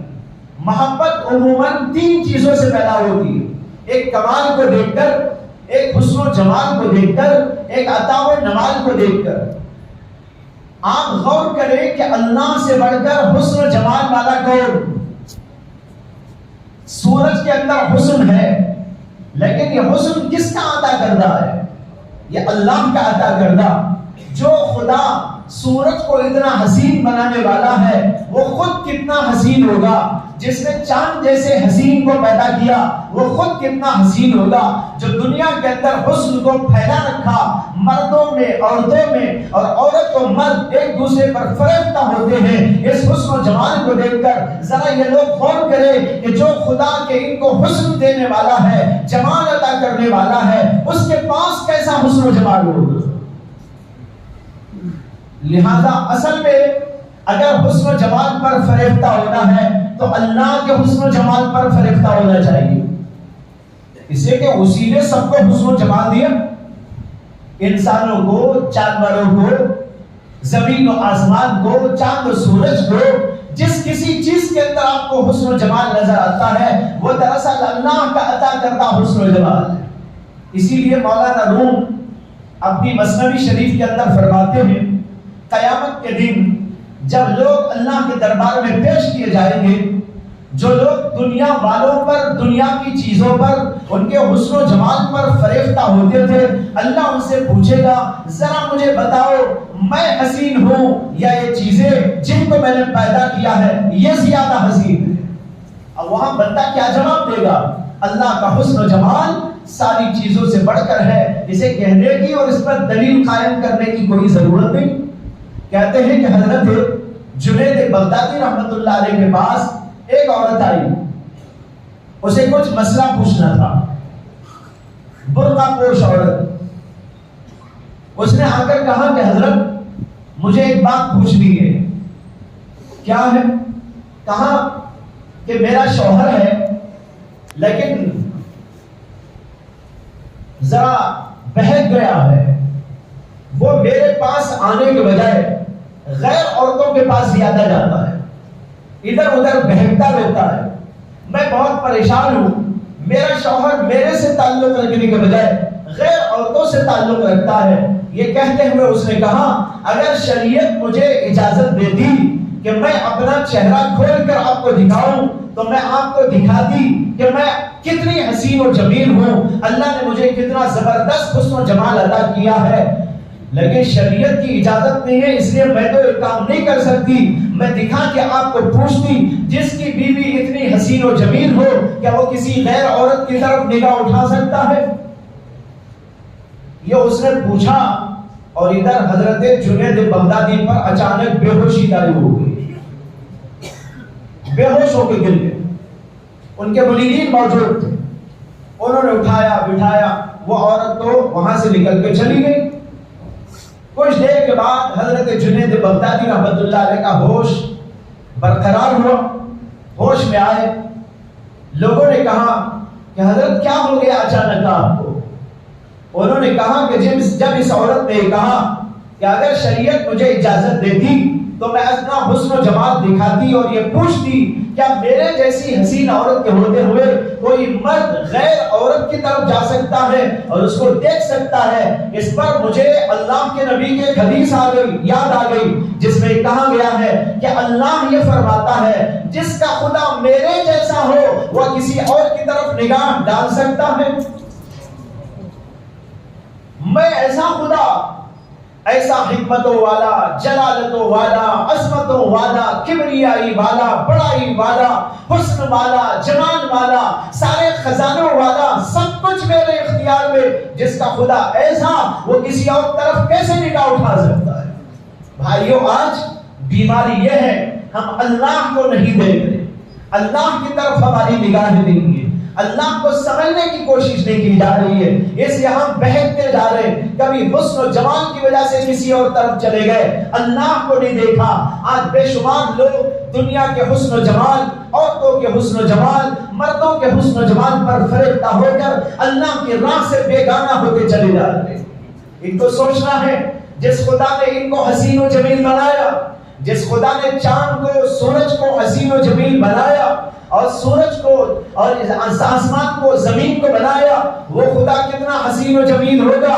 اگر میری زندگی قربان ہو سکتی ہے، میری عقل کسی پر قربان ہو سکتی ہے، میری جان کسی پر قربان ہو سکتی ہے، وہ اللہ کے حسن و جمال پر فریفتہ ہوگی، قربان ہوگی، کسی اور مخلوق پر نہیں۔ لوگ جن پہ مر رہے ہیں وہ خود مرنے والے ہیں، جو جن پر مر رہے ہیں وہ کیسے بھی حسین ہو، کیسے بھی جمیل ہو، وہ ایک نہ ایک دن مرنے والے۔ جب ان کو قبر میں ڈال دیا جائے گا، کیڑے کھائیں گے اور وہاں پر جو ہے صورت بگڑ جائے گی، اس وقت میں اس حسین جمیل پر فریفتہ ہونے والے مرد کو بلاؤ اور کہو یہ ہے تیری محبوبہ، ذرا اس کو اب لے لینا، اٹھا لینا، وہ اس سے بھاگتا ہوا چلا جائے گا۔ جس کو چھوڑنا ہے، جس کو دھتکارنا ہے، اس کے اوپر کیا فریفتہ ہوتا ہے؟ فریفتہ اس پر ہو جو ہمیشہ سے رہنے والا ہے، ہمیشہ سے ہے، ہمیشہ رہنے والا ہے، اس کا حسن و جمال بھی ہمیشہ ہے، وہ ہمیشہ رہنے والا ہے۔ اگر اپنے آپ کو قربان کرنا ہو اللہ پر قربان کر، ان مخلوق کے اوپر کیا قربانی کرتا ہے؟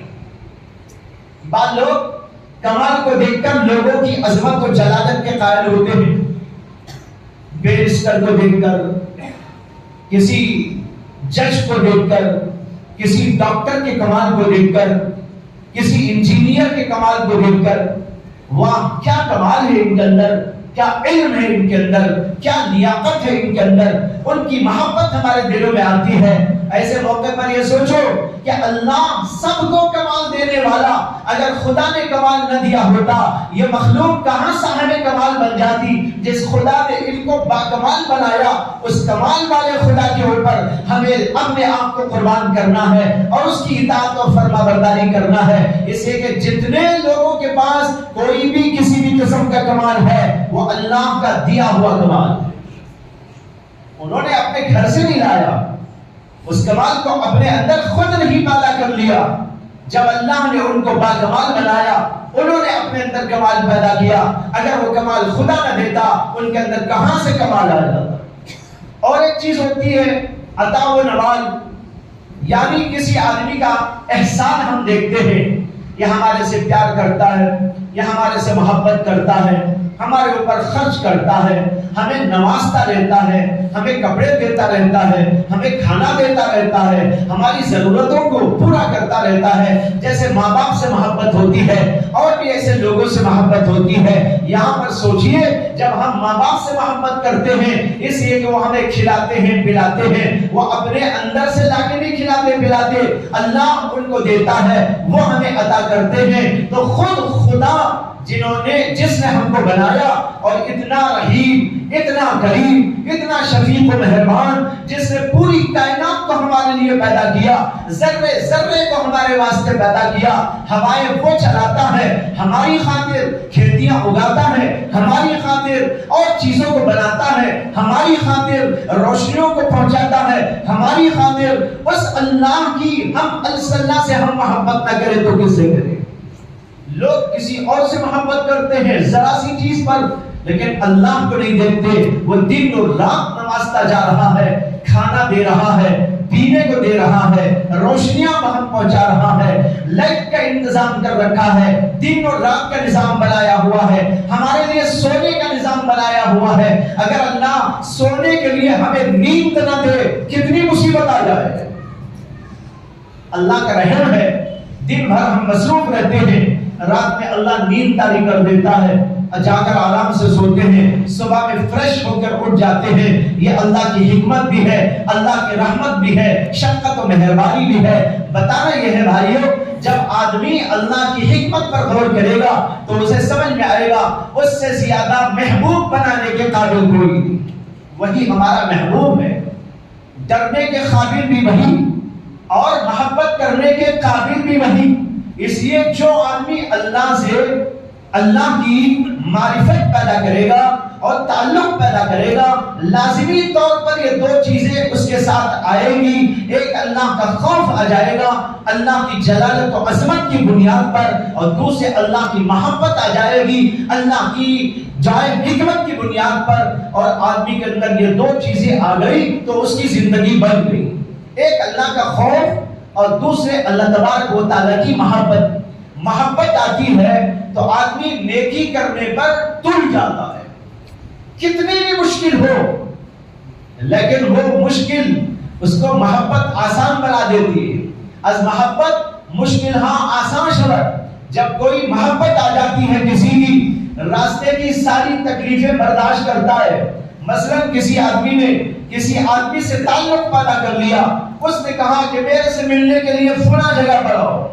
اب راستے میں پہاڑ بھی آ جائے، راستے میں کانٹے بھی آ جائیں، راستے میں سمندر بھی آ جائیں، سب کو پار کرتا ہوا جائے گا، اس لیے کہ اس سے محبت آ گئی۔ اس کی محبت ان تمام کی تمام مشکلوں کو آسان بنا دیتی ہے۔ المحبت مشکل آسان شبد، مشکلیں آسان بن جاتی ہے محبت کی وجہ سے۔ اللہ کی محبت آ جائے گی تو کوئی وجہ نہیں ہے کہ اللہ تبارک و تعالیٰ کی اطاعت میں، فرما برداری میں، بندگی میں، عبادت کرنے میں کسی آدمی کو مشکل معلوم ہو، نماز آسان ہو جائے گی، ذکر آسان ہو جائے گا، تہجد بھی آسان ہو جائے گی، راتوں میں اٹھ کر اللہ کو پکارنا بھی آسان ہو جائے گا۔ وہ رات میں سوئے گا ضرورت کے لیے، لیکن بے قراری سے سوئے گا۔ کیوں بے قراری؟ اللہ یاد آ رہا ہے، کب اٹھنا ہے، کب بلانا ہے، کب اللہ کو پکارنا ہے، کب اس کے سامنے سر جھکانا ہے، کب اس کے سامنے ہاتھ پسارنا ہے۔ اس لیے سوتے سوتے بھی خدا یاد آتا ہے، بیدار ہو کے دیکھتا ہے کب اٹھوں اور اپنے اللہ کے دربار میں چلا جاؤں۔ ایک صحابی کا واقعہ ہے جو ابو داؤد شریف کے اندر آیا کہ نبی اکرم صلی اللہ علیہ وسلم ایک بار جہاد کے لیے گئے، واپسی کا غالباً موقع تھا۔ نبی اکرم صلی اللہ علیہ وسلم نے رات میں ایک جگہ پر پڑاؤ ڈالا، قیام فرمایا۔ جنگل کا سما تھا، صحابہ تھکے ہوئے تھے، سب لوگوں نے آرام کرنا چاہا اور مختلف جگہ پر جا کر سونے کے لیے تیار ہوئے۔ نبی اکرم صلی اللہ علیہ وسلم نے فرمایا تم میں کون ایسا ہے جو سوئے بغیر جاگتا رہے اور صحابہ کرام کی ہماری نگرانی کرے، ایسا نہ ہو کہ کوئی دشمن آ کے حملہ کر دے۔ دو صحابہ نے کہا کہ ہم جاگتے رہیں گے۔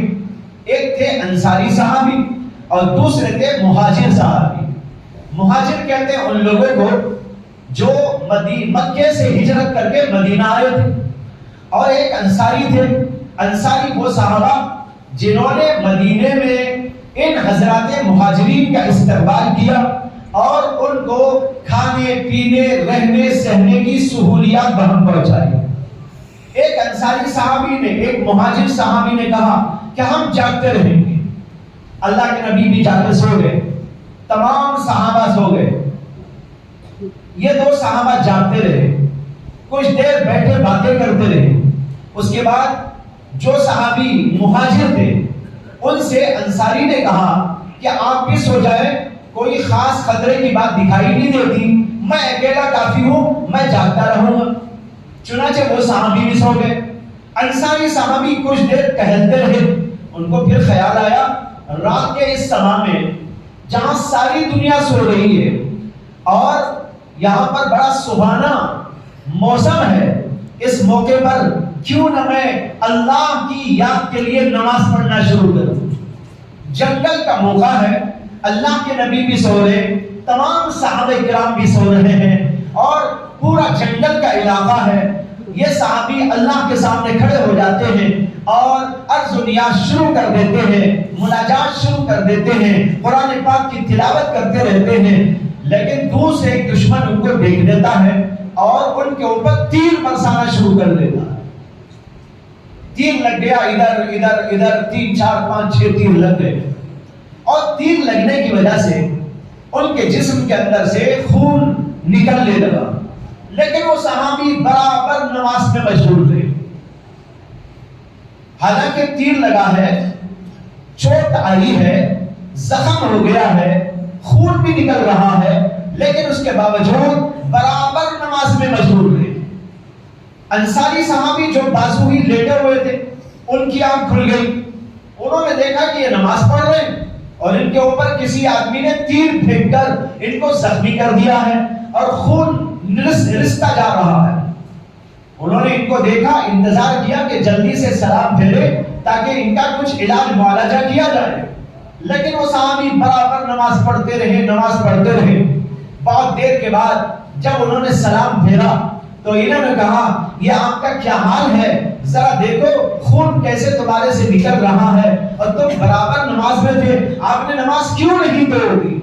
انہوں نے کہا مجھے اس موقع پر نماز میں جو میں سورت پڑھ رہا تھا اس سورت کی محبت نے مجھے اجازت نہ دی کہ میں نماز کو توڑوں۔ یہ ہے اللہ سے تعلق، یہ ہے اللہ سے محبت۔ جب دل میں چیز گھس جاتی ہے تو آدمی کی کایا پلٹ ہو جاتی ہے۔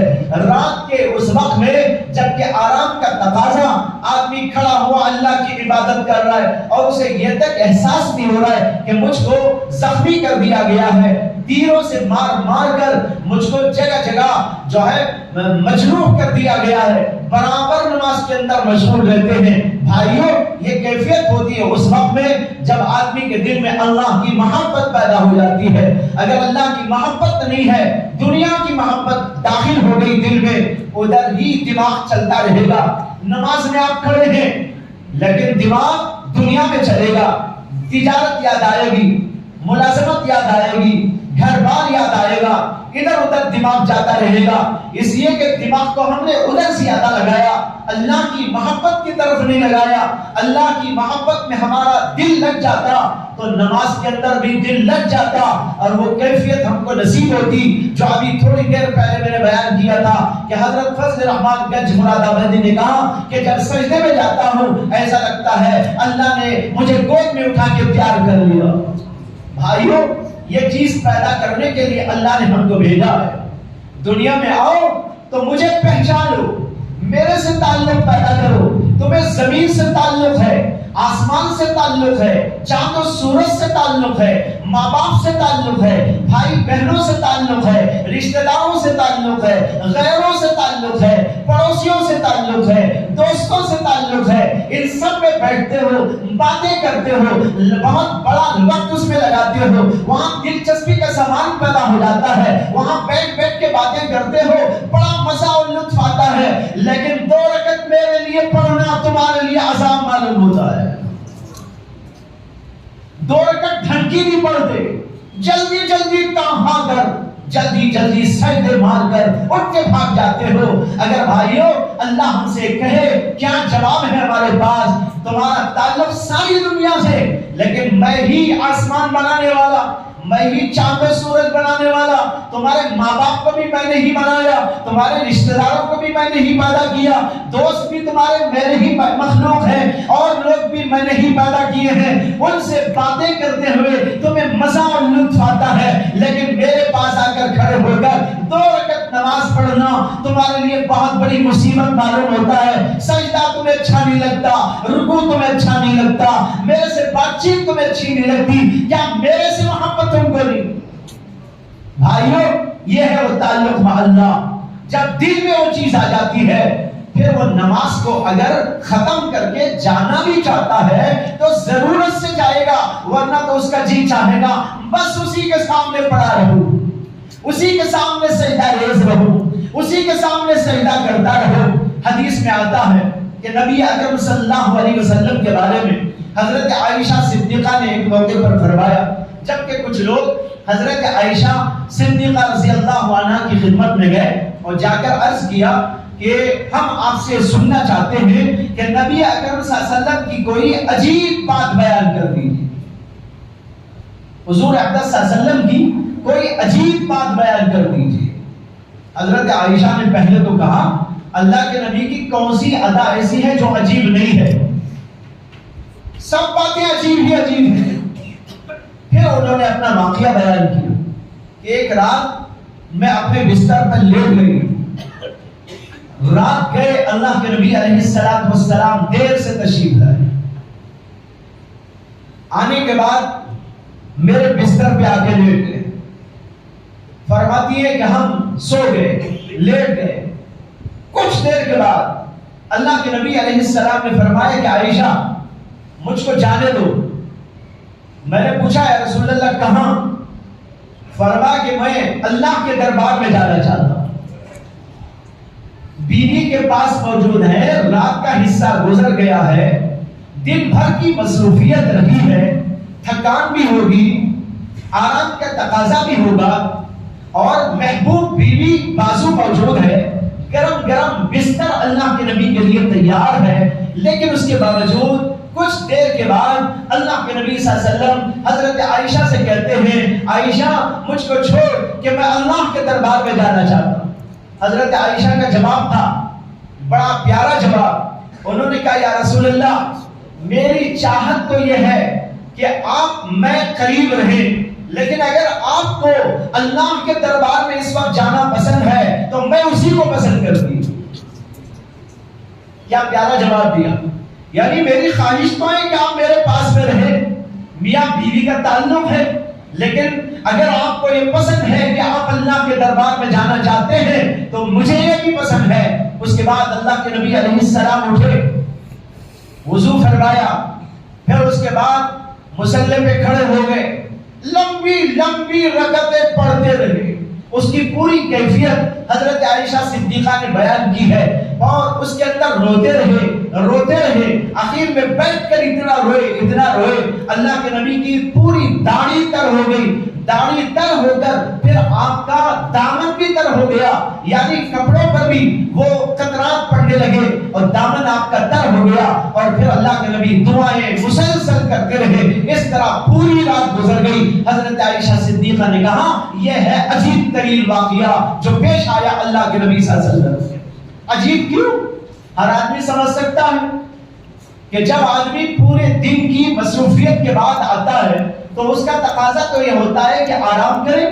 پھر بیوی ساتھ میں موجود ہو تو اس کا تقاضا یہ ہوتا ہے کہ اس کے جلوں میں پڑا رہے. لیکن اس کے باوجود اللہ کے نبی کو اللہ کی محبت نے، اللہ کے تعلق نے ادھر سے ہٹایا اور اپنے دربار میں بلا لیا. اس کو حضرت عائشہ صدیقہ نے کہا یہ عجب تر بات ہے جو اللہ کے نبی صلی اللہ علیہ وسلم کو پیش آئی.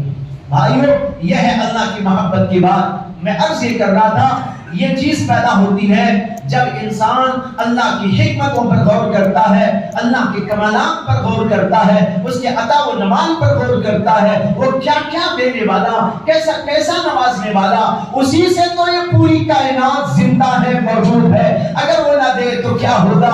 یہ سوچ سوچ کر اللہ کی محبت دل کے اندر برابر جمتی چلی جاتی ہے، اور جب دل کے اندر خدا کی محبت اور یہ تعلق پیدا ہو جاتا ہے تو اس کی زندگی کے اندر عبادت، اس کی اطاعت، اس کی فرما برداری بڑھتی چلی جاتی ہے، اور کوئی مشکل نہیں پیش آتی، ہر کام اس کے لیے آسان سے آسان ہو جاتا ہے۔ محبت والے کا ایک قصہ سنیے۔ ایک آدمی کے دل میں بے پناہ محبت تھی اللہ کی، ایک اللہ کا ولی، لیکن لنگڑے تھے، وہ چل نہیں سکتے تھے۔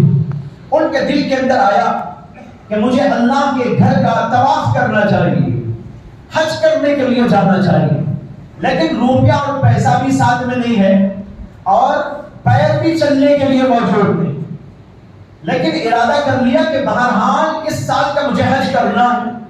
ایک سال پہلے نکل گئے حج کرنے کے لیے، اس لیے کہ ان کو تو لگڑتے لگڑتے جانا تھا، لگڑتے لگڑتے ایک علاقے سے دوسرے علاقے میں، دوسرے علاقے سے تیسرے علاقے میں ہوتے ہوتے ہوتے ان کا سفر ہو رہا تھا۔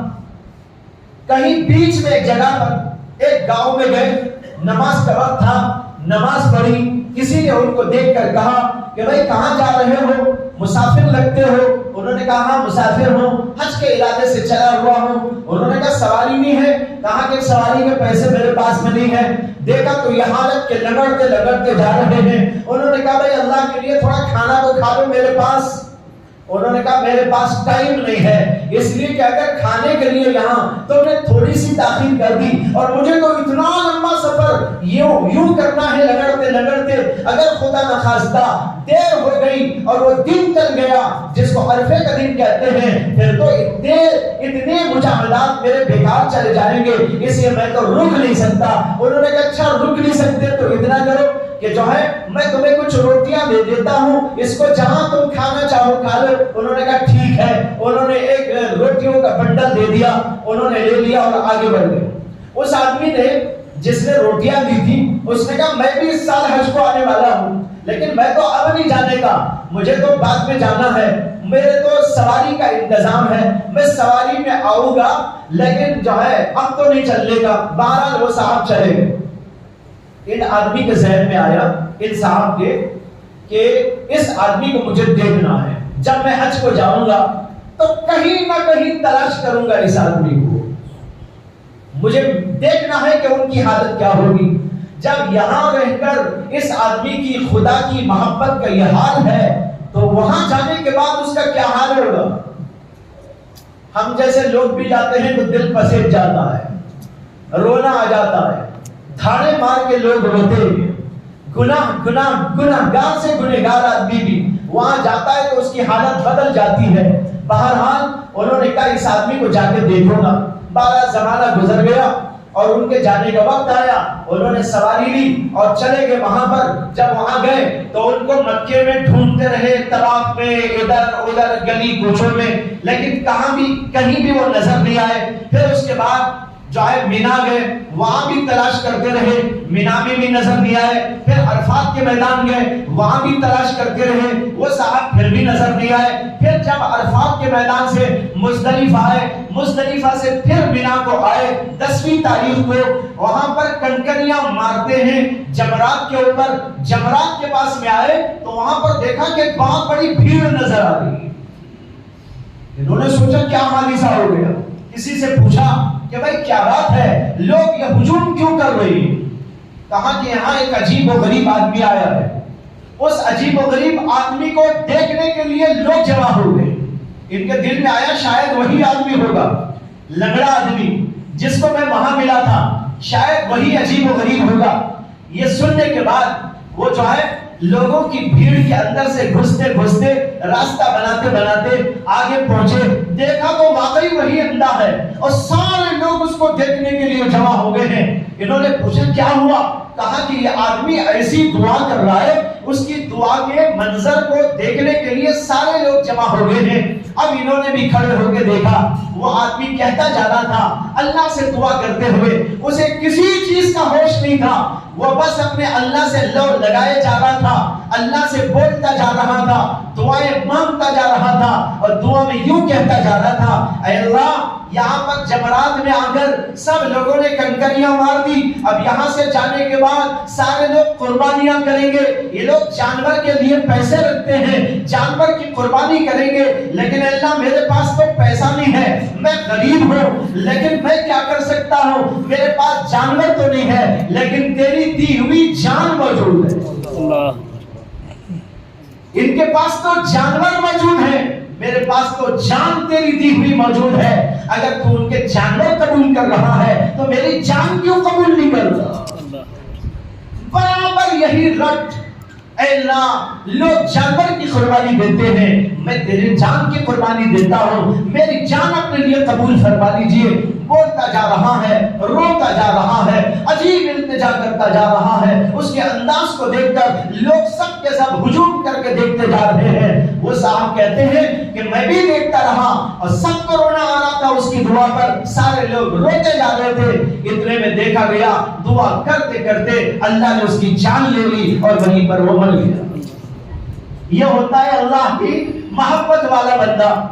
دیکھو یہ ہے اللہ کی محبت، اللہ کی محبت میں جان دی جا سکتی ہے، اللہ کی محبت میں مال دیا جا سکتا ہے، اللہ کی محبت میں اپنے اوقات کو دیا جا سکتا ہے، اللہ کی محبت میں ہر چیز قربان کی جا سکتی ہے۔ اپنی نیند کی قربانی دو، اپنی جان کی قربانی دو، اپنے مال کی قربانی دو، اپنے اوقات کی قربانی دو، اپنی صحت کی قربانی دو۔ یہ کب ہوگا؟ جب آپ کے دل میں اللہ کی پہچان اور اللہ کی محبت پیدا ہو جائے گی، اور اگر اللہ کے جلالت و عظمت کی وجہ سے دل کے اندر اللہ کا خوف پیدا ہو گیا، یہ خوف پیدا ہونا بھی لازم بات ہے۔ جب آدمی کے دل میں اللہ کی جلالت اور عظمت اور کبریائی اور بڑائی آئے گی، اللہ کا خوف آ جائے گا، وہ کتنا بڑا، وہ تو کچھ بھی کر سکتا ہے، میں اس کی نافرمانی کروں تو کیا ہوگا، یہ سوچ کر کبھی گناہ کے قریب نہیں جائے گا۔ کیا مجال ہے آنکھ سے غلط چیز اٹھا کے دیکھ لے، وہ فوراً سوچے گا اللہ دیکھ رہا ہے۔ اور اللہ کی معرفت میں یہ بھی ہے کہ ہم یہ سمجھے اللہ دیکھنے والا ہے، اللہ جاننے والا ہے، اللہ کرنے والا ہے، اللہ دل کے رازوں سے بھی واقف ہے، وہ تو سب کچھ جاننے والا، اسی کو کہتے ہیں اللہ کے پہچان رکھنے والا۔ جب اللہ کی پہچان رکھنے والا چلتا رہے گا، سامنے سے غلط چیز آ جائے گی جس کو دیکھنے کی شریعت میں اجازت نہیں ہے، اس کی آنکھیں خود بخود نیچے ہو جائے گی، کرنا بھی نہیں پڑے گا اس کو، شروع میں تو کرنا پڑے گا، لیکن چلتے چلتے عادت ایسی بن جائے گی، اللہ کے ڈر کی وجہ سے آنکھیں خود بخود نیچے ہو جائے گی، وہ چاہ کر بھی اٹھا کے دیکھنا چاہے تو نہ دیکھ پائے گا، اس لیے کہ اللہ کا ڈر اس کے دل کے اندر آ گیا، اور کوئی غلط بات اس کی زبان سے نہیں نکلے گی، آنکھوں سے غلط چیز نہیں دیکھے گا، زبان سے غلط نہیں بولے گا، ہاتھ سے غلط نہیں کرے گا، اور پیروں سے کوئی غلط کام نہیں کرے گا، کوئی کام بھی دین کا دنیا کا جو بھی ہوگا وہ شریعت کے قانون کے مطابق کرتا جائے گا، اس لیے کہ اس کے دل کے اندر اللہ کا ڈر ہے، اللہ کا ڈر آ جاتا ہے، انسان کی قائم پلٹ ہو جاتی ہے، وہ تمام اعمال کو درست کر لیتا ہے، اس لیے کہ ڈر اسے جگہ جگہ روکتا ہے، جگہ جگہ ٹوکتا ہے، یہ نہیں دیکھنا ہے، یہ نہیں چھوڑنا ہے، یہ نہیں بولنا ہے، یہ نہیں سننا ہے، یہ نہیں کرنا ہے، یہاں نہیں جانا ہے، اس لیے کہ اللہ کا ڈر اندر سے جگہ جگہ بولتا رہے گا، یہ بچ جائے گا۔ اس لیے بھائیو یہ چیز اپنے اندر پیدا کیجئے جس کا نام ہے اللہ کا خوف۔ یہ اللہ کی معرفت کی بات ہوئی۔ اسی میں ایک بات اور ذکر کروں، عنوان آج دیا گیا ہے تعلق مع اللہ اور خدمت خلق، دونوں میں جوڑ کیا ہے؟ ایک آدمی اللہ کے تعلق کے ساتھ جب زندگی کرنا چاہے گا تو جیسے کہ میں پہلے کہہ چکا ہوں، اللہ کی چاہت کے تمام کام کرے گا، جو اللہ چاہتے ہیں وہ سب کرے گا، اور اللہ کی چاہت ایک یہ بھی ہے نماز پڑھو، روزہ رکھو، ذکر کرو، تسبیح پڑھو، عبادت کرو، ریاضت کرو اور اسی کے ساتھ مخلوق کی خدمت بھی کرو۔ جب آدمی مخلوق کی خدمت کرتا ہے اس سے بھی اللہ کا تعلق مضبوط ہوتا ہے، اللہ سے وہ قریب ہوتا ہے۔ ایک حدیث میں آتا ہے کہ نبی اکرم صلی اللہ علیہ وسلم نے فرمایا کہ اللہ تعالیٰ فرماتے ہیں بندہ میرے سے قربت فرض کے درجے کی چیز سے زیادہ سے نہیں پا سکتا۔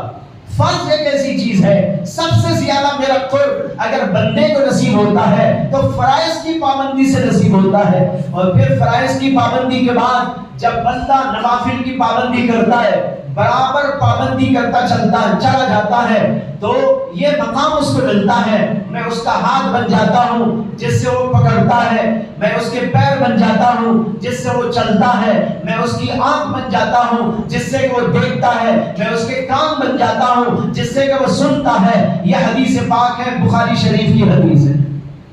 کیا مطلب اس کا؟ فرائض کی پابندی کے ساتھ جب بندہ نوافل کی پابندی کرتا ہے اللہ سے ایسی قربت اور اللہ سے ایسا تعلق پیدا ہو جاتا ہے کہ وہ اللہ کی نافرمانی کر ہی نہیں سکتا۔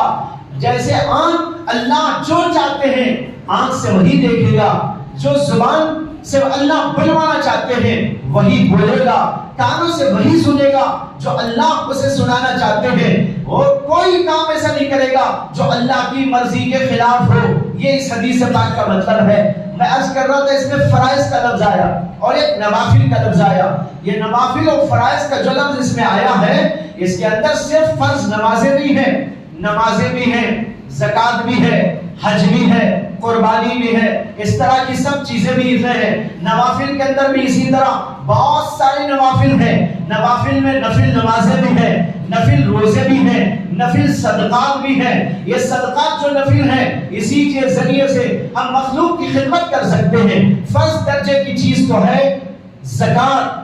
زکوٰۃ ادا کیے بغیر کوئی آدمی اللہ سے قریب ہو نہیں سکتا، اور اس کے بعد اگر وہ نوافل کے ذریعے سے لوگوں کی خدمت کرتا ہے، یتیموں کی خدمت، بیواؤں کی خدمت اور ہینڈیکیپ لوگوں کی خدمت، مختلف ضرورت مندوں، حاجت مندوں کی خدمت، اس کے درجات بڑھتے چلے جاتے ہیں۔ ایک حدیث میں آتا ہے کہ نبی اکرم صلی اللہ علیہ وسلم نے فرمایا کہ بندہ جب تک اپنے بھائی کی مدد اور نصرت میں لگا رہتا ہے اللہ اس کی نصرت اور مدد میں لگے رہتے ہیں۔ آپ کا کوئی بھائی ہے، سگا بھائی ہو یا ایمانی بھائی، اس کی خدمت آپ کریں، اس کی ضرورت کو پورا کریں، اس کی امداد کریں۔ جب تک آپ اس کی امداد کر رہے اللہ آپ کی امداد کے اندر لگے رہتے ہیں۔ ایک حدیث میں آتا ہے نبی اکرم صلی اللہ علیہ وسلم نے فرمایا کہ جو آدمی یتیموں کی، بیواؤں کی، مساکین کی خدمت کرتا ہے اور ان کا تعاون کرتا ہے اس کو ایسے ہی درجہ ملتا ہے جیسے کہ پوری رات عبادت کرنے والے اور دن بھر روزہ رکھنے والے کو ثواب ملتا ہے۔ اب دیکھو کتنا بڑا ثواب اس کا ہے۔ یتیموں کی خدمت، بیواؤں کی خدمت، ضرورت مندوں کی خدمت، ان کی حاجت اور ضرورتوں کو پورا کرنے کا لحاظ، اس کے لیے اپنا پیسہ ہی نہیں اور طرح کی خدمت آپ کر سکتے ہیں۔ جب اس طریقے پر کریں گے فرمایا کہ اس کا درجہ ایسا بن جاتا ہے جیسے کہ اس آدمی کا درجہ جو دن بھر روزہ رکھتا ہو، رات بھر عبادت کرتا ہو۔ اور ایک حدیث میں فرمایا جو یتیم کی کفالت کرنے والا ہے وہ آدمی اور میں جنت میں ایسا ہوں گے جیسے کہ دو انگلیاں۔ آپ نے یہ انگلیاں دکھائی اور فرمایا دو انگلیاں جیسے بازو ہیں، اسی طرح یتیم کی کفالت کرنے والا، اس کی خدمت کرنے والا اور میں، فرمایا کہ ہم دونوں بھی پاس رہیں گے جنت کے اندر۔ اتنا بڑا مقام ہے اس آدمی کا جو یتیموں کی کفالت کرتا ہے۔ معلوم ہوا یہ بہت اہم ترین شعبہ ہے، اس کے ذریعے آدمی اللہ سے تعلق کو مضبوط کر سکتا ہے۔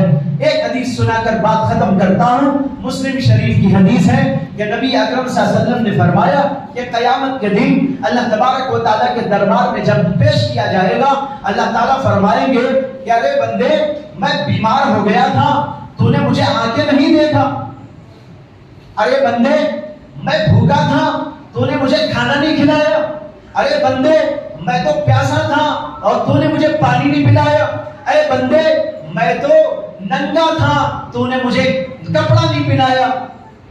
وہ بندہ پریشان ہوگا اور کہے گا کہ اللہ آپ ننگے ہو سکتے ہیں، آپ بھوکے ہو سکتے ہیں، آپ پیاسے ہو سکتے ہیں، آپ بیمار ہو سکتے ہیں، ایسا تو ہو نہیں سکتا، اس لیے کہ ساری دنیا کو دینے والے آپ بھوکے پیاسے ننگے بیمار کیسے ہو سکتے ہیں؟ تب اللہ فرمائیں گے تیرے پڑوس میں، تیرے قریب میں یا تیرے رشتہ داروں میں، تیرے جاننے والوں میں فلاں آدمی بھوکا تھا، اگر تو ان کو کھانا کھلانے جاتا وہاں مجھ کو پا لیتا، اگر تو فلاں جگہ پر بیمار تھا اس کی عیادت کے لیے جاتا وہاں مجھ کو پا لیتا، فلاں آدمی ضرورت مند تھا وہاں جا کر اس کی حاجت ضرورت کو پورا کرتا وہاں مجھ کو پا لیتا۔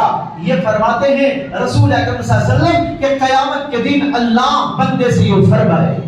معلوم ہوا کہ آدمی کو اگر اپنے اللہ سے تعلق اور محبت کو بڑھانا ہے تو اس کا ایک طریقہ یہ بھی ہے نماز کے ساتھ، ذکر کے ساتھ، تسبیحات کے ساتھ اور نیکیوں کے کرنے کے ساتھ ساتھ کہ وہ سخاوت کا معاملہ کرے اور رفاہی کاموں میں اور ضرورت مندوں کی خدمت میں اپنے آپ کو وقف کرے لگائے، اس کے ذریعے بھی بہت ہی بلند ترین مقام نصیب ہوتا ہے۔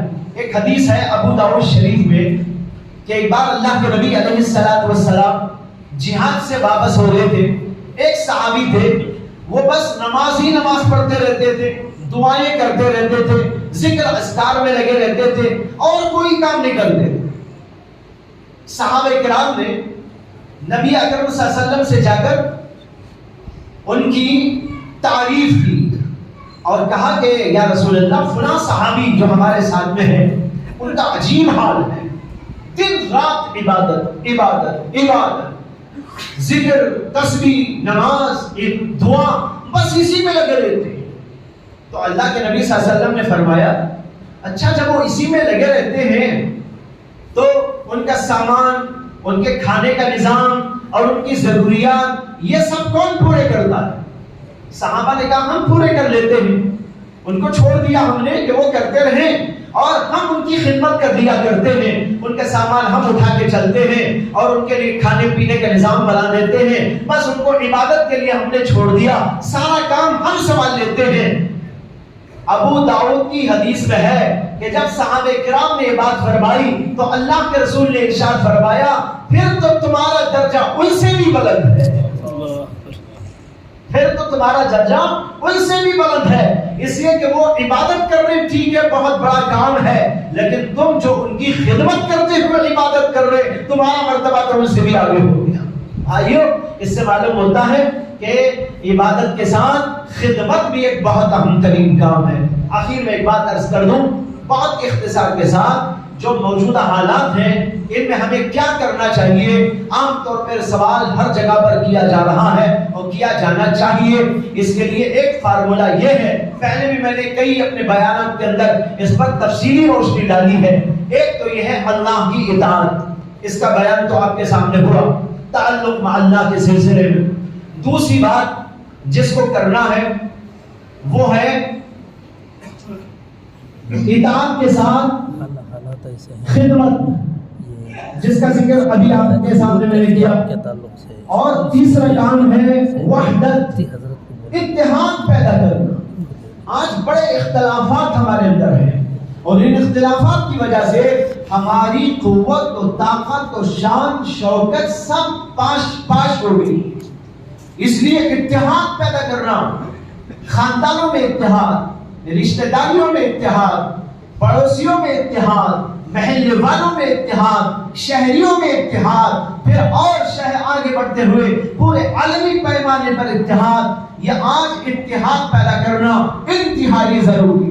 پہلے اطاعت، دوسرے نمبر پر خدمت، تیسرے نمبر پر یہ بات عرض کی جس کا نام ہے وحدت، اور چوتھے نمبر پر بات ہے دعوت، غیروں کو اور اپنوں کو اللہ کے دین کی دعوت دیجیے، ان کو بتائیے اللہ کا دین کیا ہے، مسلمان کیوں آئے ہیں دنیا میں، اللہ نے ان کو کس کام کے لیے بھیجا۔ کنتم خیر امۃ اخرجت للناس تأمرون بالمعروف وتنہون عن المنکر، ان کو بتانا ہے اسلام کی خوبیاں سمجھانا ہے، اسلام ان کو کیا دے رہا ہے وہ بتانا ہے۔ ہم نے آج تک یہی نہیں سمجھا اسلام نے ہمیں کچھ عطا کیا ہے تو ہم غیروں کو کیا کہیں گے کہ اسلام نے ہم کو تم کو کیا عطا کیا ہے۔ پہلے یہ سمجھو کہ اللہ نے، اسلام نے ہم کو کیا دیا، کیا تہذیب دی، اللہ کے تعلق دیا، اللہ عطا کیا، نبی عطا فرمایا، قرآن عطا فرمایا، علوم عطا فرمائے، اور جو ہے دین عطا فرمایا، ایمان عطا فرمایا۔ یہ ایسی بڑی بڑی دولتیں ہیں۔ آج پوری دنیا پیاسی ہے، آج تلاش میں ہے لوگ کہ ہم کو سکون کہاں ملے گا، تلاش میں ہے لوگ کہ کس چیز کے اندر سکون ملتا ہے۔ ان کو یہ آیت آپ سنائیں، الا بذکر اللہ تطمئن القلوب، کان کھول کر سن لو۔ اللہ نے یہ بات ایسے ہی نہیں بتائی، سب سے پہلے اللہ کا ڈنڈا چلایا ہم کو بیدار کرنے کے لیے۔ کان کھول کر سنو، بیدار ہو کر سنو، سو کے نہ سنو، غفلت کے ساتھ میں نہ سنو۔ اللہ خبردار بیدار ہو اور سنو، بڑی اہم بات بیان کی جا رہی ہے۔ بذکر اللہ تطمئن القلوب، اللہ کے ذکر سے، اللہ پر ایمان لانے سے، اللہ کی اطاعت فرما برداری کرنے سے، اللہ سے تعلق پیدا کرنے سے انسان کو قلوب کا اطمینان ملتا ہے۔ اگر قلوب کا اطمینان چاہتے ہو اس کے اندر آ جاؤ۔ یہ پوری دنیا کو سنانے کی ضرورت ہے، لیکن ہم نے ابھی تک نہیں سمجھا ہمارے لیے یہ چیز ہے تو ہم دوسروں کو کیا سمجھائیں۔ اس لیے بھائیوں یہ 4 باتیں یاد رکھ لیجئے، اطاعت، خدمت، وحدت اور دعوت۔ دعوت کے معنی سب لوگوں کو دین کی طرف بلانا، حکمت کے ساتھ، موعظت حسنہ کے ساتھ، یہ ہمارا کام ہے۔ اللہ نے قرآن میں اس کے بارے میں کہا، ادعو الی سبیل ربک بالحکمہ والموعظۃ الحسنہ وجادلہم باللتی ہی احسن۔ ان چیزوں پر اگر عمل پیرا ہوں گے حالات انشاءاللہ بہتر سے بہتر ہوتے جائیں گے، لیکن یہ کام چونکہ ہم نہیں کر رہے اس لیے حالات نہیں بدل رہے ہیں۔ ہم جب بدلیں گے اللہ حالات بدلائیں گے۔ حالات کا بدلنا ہمارے اختیار میں نہیں ہے، اپنے آپ کو بدلنا ہمارے اختیار میں ہے۔ ہم اپنے آپ کو اپنے اختیار سے بدلیں گے، اللہ اپنا اختیار استعمال فرما کر حالات کو بدل ڈالیں گے۔ اس کے لیے ہم کو یہ سب کام کرنے کی ضرورت ہے۔ وآخر دعوانا ان الحمد للہ رب العالمین۔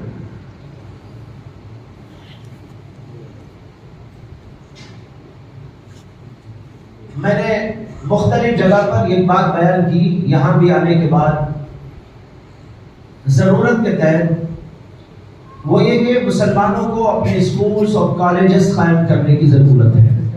جو حالات اس وقت آ رہے ہیں، حالات اس سے ابتر آنے والے ہیں۔ ابھی تو 1-2 مسئلے چھڑے ہوئے ہیں، پردے کا مسئلہ آ گیا، ہماری بچیاں پردے کے ساتھ جانے والی بے پردہ ہو کے جائیں، ان کا مطالبہ ہے۔ لیکن مسئلہ آ کر اسی پر ختم نہیں ہو جائے گا۔ اگر کل نیو ایجوکیشن پالیسی آ جائے گی تو پھر تو پورا نظام چینج ہو جائے گا، اور پورا نظام چینج ہو کر اس کے اندر زعفرانی رنگ میں سب کو رہنے کی کوشش کی جائے گی۔ تب جو حالات پیدا ہوں گے اس سے بچنے کے لیے کیا کرنا چاہیے؟ ہمارے اپنے اسکولز ہونا چاہیے، ہمارے کالجز ہونا چاہیے، ہمارے بچوں کے لیے بہترین تعلیم کا اس کے اندر نظام ہونا چاہیے۔ وہاں پر ہمارے بچے دینی ماحول کے اندر تربیت پائے۔ تعلیم کا نظام تو ادھر سے لے لیا جائے، لیکن تعلیم جو دی جائے وہ ہمارے نظام کے مطابق، ہمارے انداز کے مطابق، دینی ماحول کے اندر، دینی رنگ کے اندر رنگتے ہوئے ان کو دی جائے۔ تب جا کر اس سے ہم کسی طور پر اپنے آپ کو، اپنے بچوں کو بچانے میں کامیاب ہو سکتے ہیں۔ اگر ہمارے پاس ایسے اسکولز نہیں ہیں، کالجز نہیں ہیں، تو آپ سب بھی کہیں گے کہ بھائی کیا ہے، جانا پڑے گا، نہیں تو ہم کیسے اناڑی رہیں، کیسے ہم جاہل رہیں، ہمارے بچوں کو تو کہیں پڑھنے جانا ہے، اب کیا کریں، مجبوری ہے۔ جی آپ مجبوری کے بہانے اپنے بچوں کو اسکول میں بھیجیں گے، وہاں جانے کے بعد وہ تعلیم یافتہ تو ہو جائیں گے لیکن ایمان والے برقرار نہیں رہیں گے۔ تب کیا ہوگا؟ حضرت مولانا ابوالحسن علی ندوی نے آج سے کئی سال پہلے جب ہندوستان کے اندر وندے ماترم والا مسئلہ لاگو کرنے کی بات ہو رہی تھی، انہوں نے سب کے سامنے ایک بات فرمائی، پوری جو ہے دنیا میں نشر ہوئی ان کی بات۔ انہوں نے فرمایا کہ اگر یہ قانون واپس نہیں لیا جاتا یعنی وندے ماترم پڑھنے کا قانون اگر واپس نہیں لیا جاتا تو میں سارے مسلمانوں سے کہتا ہوں وہ اپنے بچوں کو اسکولوں سے نکال لے، اس لیے کہ ہمارے بچے جاہل تو رہ سکتے ہیں لیکن کافر نہیں ہو سکتے۔ ہمارے بچے جاہل رہے کوئی بات نہیں، لیکن کافر نہیں ہو سکتے۔ یہ اصل چیز ہے، ہمارا سرمایہ ہے ایمان، ہم اس کو بگاڑ نہیں سکتے، اس کے اندر خلل نہیں ڈال سکتے۔ اس لیے ہم کو اور آپ کو کوشش کرنی چاہیے کہ ہم اس دور کے آنے سے پہلے اپنے اسکولوں کالجوں کے کھولنے کی کوشش کریں۔ ہمارے ہاں مالداروں کی کیا کمی ہے، ہمارے ہاں ان لوگوں کی کیا کمی ہے جو پڑھے لکھے لوگ موجود ہیں، بہت بڑا پڑھا لکھا طبقہ موجود ہے۔ یہ پڑھا لکھا طبقہ اور مالداروں کا طبقہ اپنے ساتھ علماء کو لے کر دینی نظام کے ساتھ، دینی ماحول کے ساتھ تعلیم کا بہتر سے بہتر نظام قائم کرنے کے لیے اسکول کالج جگہ جگہ کھولتے چلے جائیں، اس سے بہتر کوئی سبیل نہیں۔ میں آپ کو ایک بات سناتا ہوں، میں کئی سال پہلے بھٹکل گیا تھا، حضرت مولانا الیاس صاحب بھٹکلی یہاں بھی غالباً کئی دفعہ آئے ہو، ان کا ایک اسکول چلتا ہے وہاں علی پبلک اسکول کے نام سے، وہاں پر وہ لے گئے تو ان کے آفس میں انہوں نے بٹھایا تو ایک طرف ایک بہت بڑا بورڈ نظر آیا، تو وہ بورڈ میں پڑھنے لگا کیا ہے، وہ حضرت مولانا ابو الحسن علی ندوی نور اللہ مرقدہ کا بیان کا ایک اقتباس ہے۔ اہمیت کی وجہ سے انہوں نے اس اقتباس کو نکال کر بڑے بورڈ میں چسپاں کر دیا، اس کے اندر کیا لکھا ہوا ہے وہ سناتا ہوں۔ اور یہ حضرت کا بیان آج سے قریب 50 سال پہلے کا ہے۔ کتنا؟ آج سے 50 سال پہلے کا۔ اس وقت انہوں نے بیان کیا تھا، 50 سال میں تو پتہ نہیں حالت کہاں سے کہاں پہنچ گئی ہوگی۔ 50 سال پہلے حضرت اس کے اندر بیان فرماتے ہیں کہ اس وقت الحاد اور تحریت کو ختم کرنے کے لیے مسلمانوں کو اپنے اپنے اسکولز کالجز قائم کرنا ضروری ہے۔ دہریت اور الحاد کو ختم کرنے، اس کا مقابلہ کرنے کے لیے اس سے بہتر کوئی سبیل نہیں۔ یہ آج سے 50 سال پہلے انہوں نے فرمایا۔ میں کہتا ہوں یہ الہامی جملہ ہے، اللہ نے ان پر الہام کیا تھا، ان کی زبان سے نکالا گیا اور ہم تک پہنچایا گیا۔ آج یہ دور ہم دیکھ رہے ہیں اور ہم مجبور ہو کر رہے ہیں۔ اگر اسی وقت میں کام شروع کر دیا جاتا تو آج 50 برس کے اندر ہماری ہزار اسکول ہوتی، لیکن آج کو کیا حال ہے، قحط ہے، چند اسکولیں ہیں، اس کا بھی نظام ابھی کافی غور طلب ہے اور بہتر بنانے کی کوشش کرنا ہے۔ اس لیے میں مالداروں کو اپیل کرتا ہوں اور پڑھے لکھے لوگوں کو بھی اپیل کرتا ہوں کہ وہ اس کے بارے میں غور و فکر کریں، اپنے اپنے علاقوں کی حد تک کچھ نہ کچھ اس سلسلے میں جد و جہد جاری ہو جائے۔ وآخر دعوانا ان الحمد للہ رب العالمین۔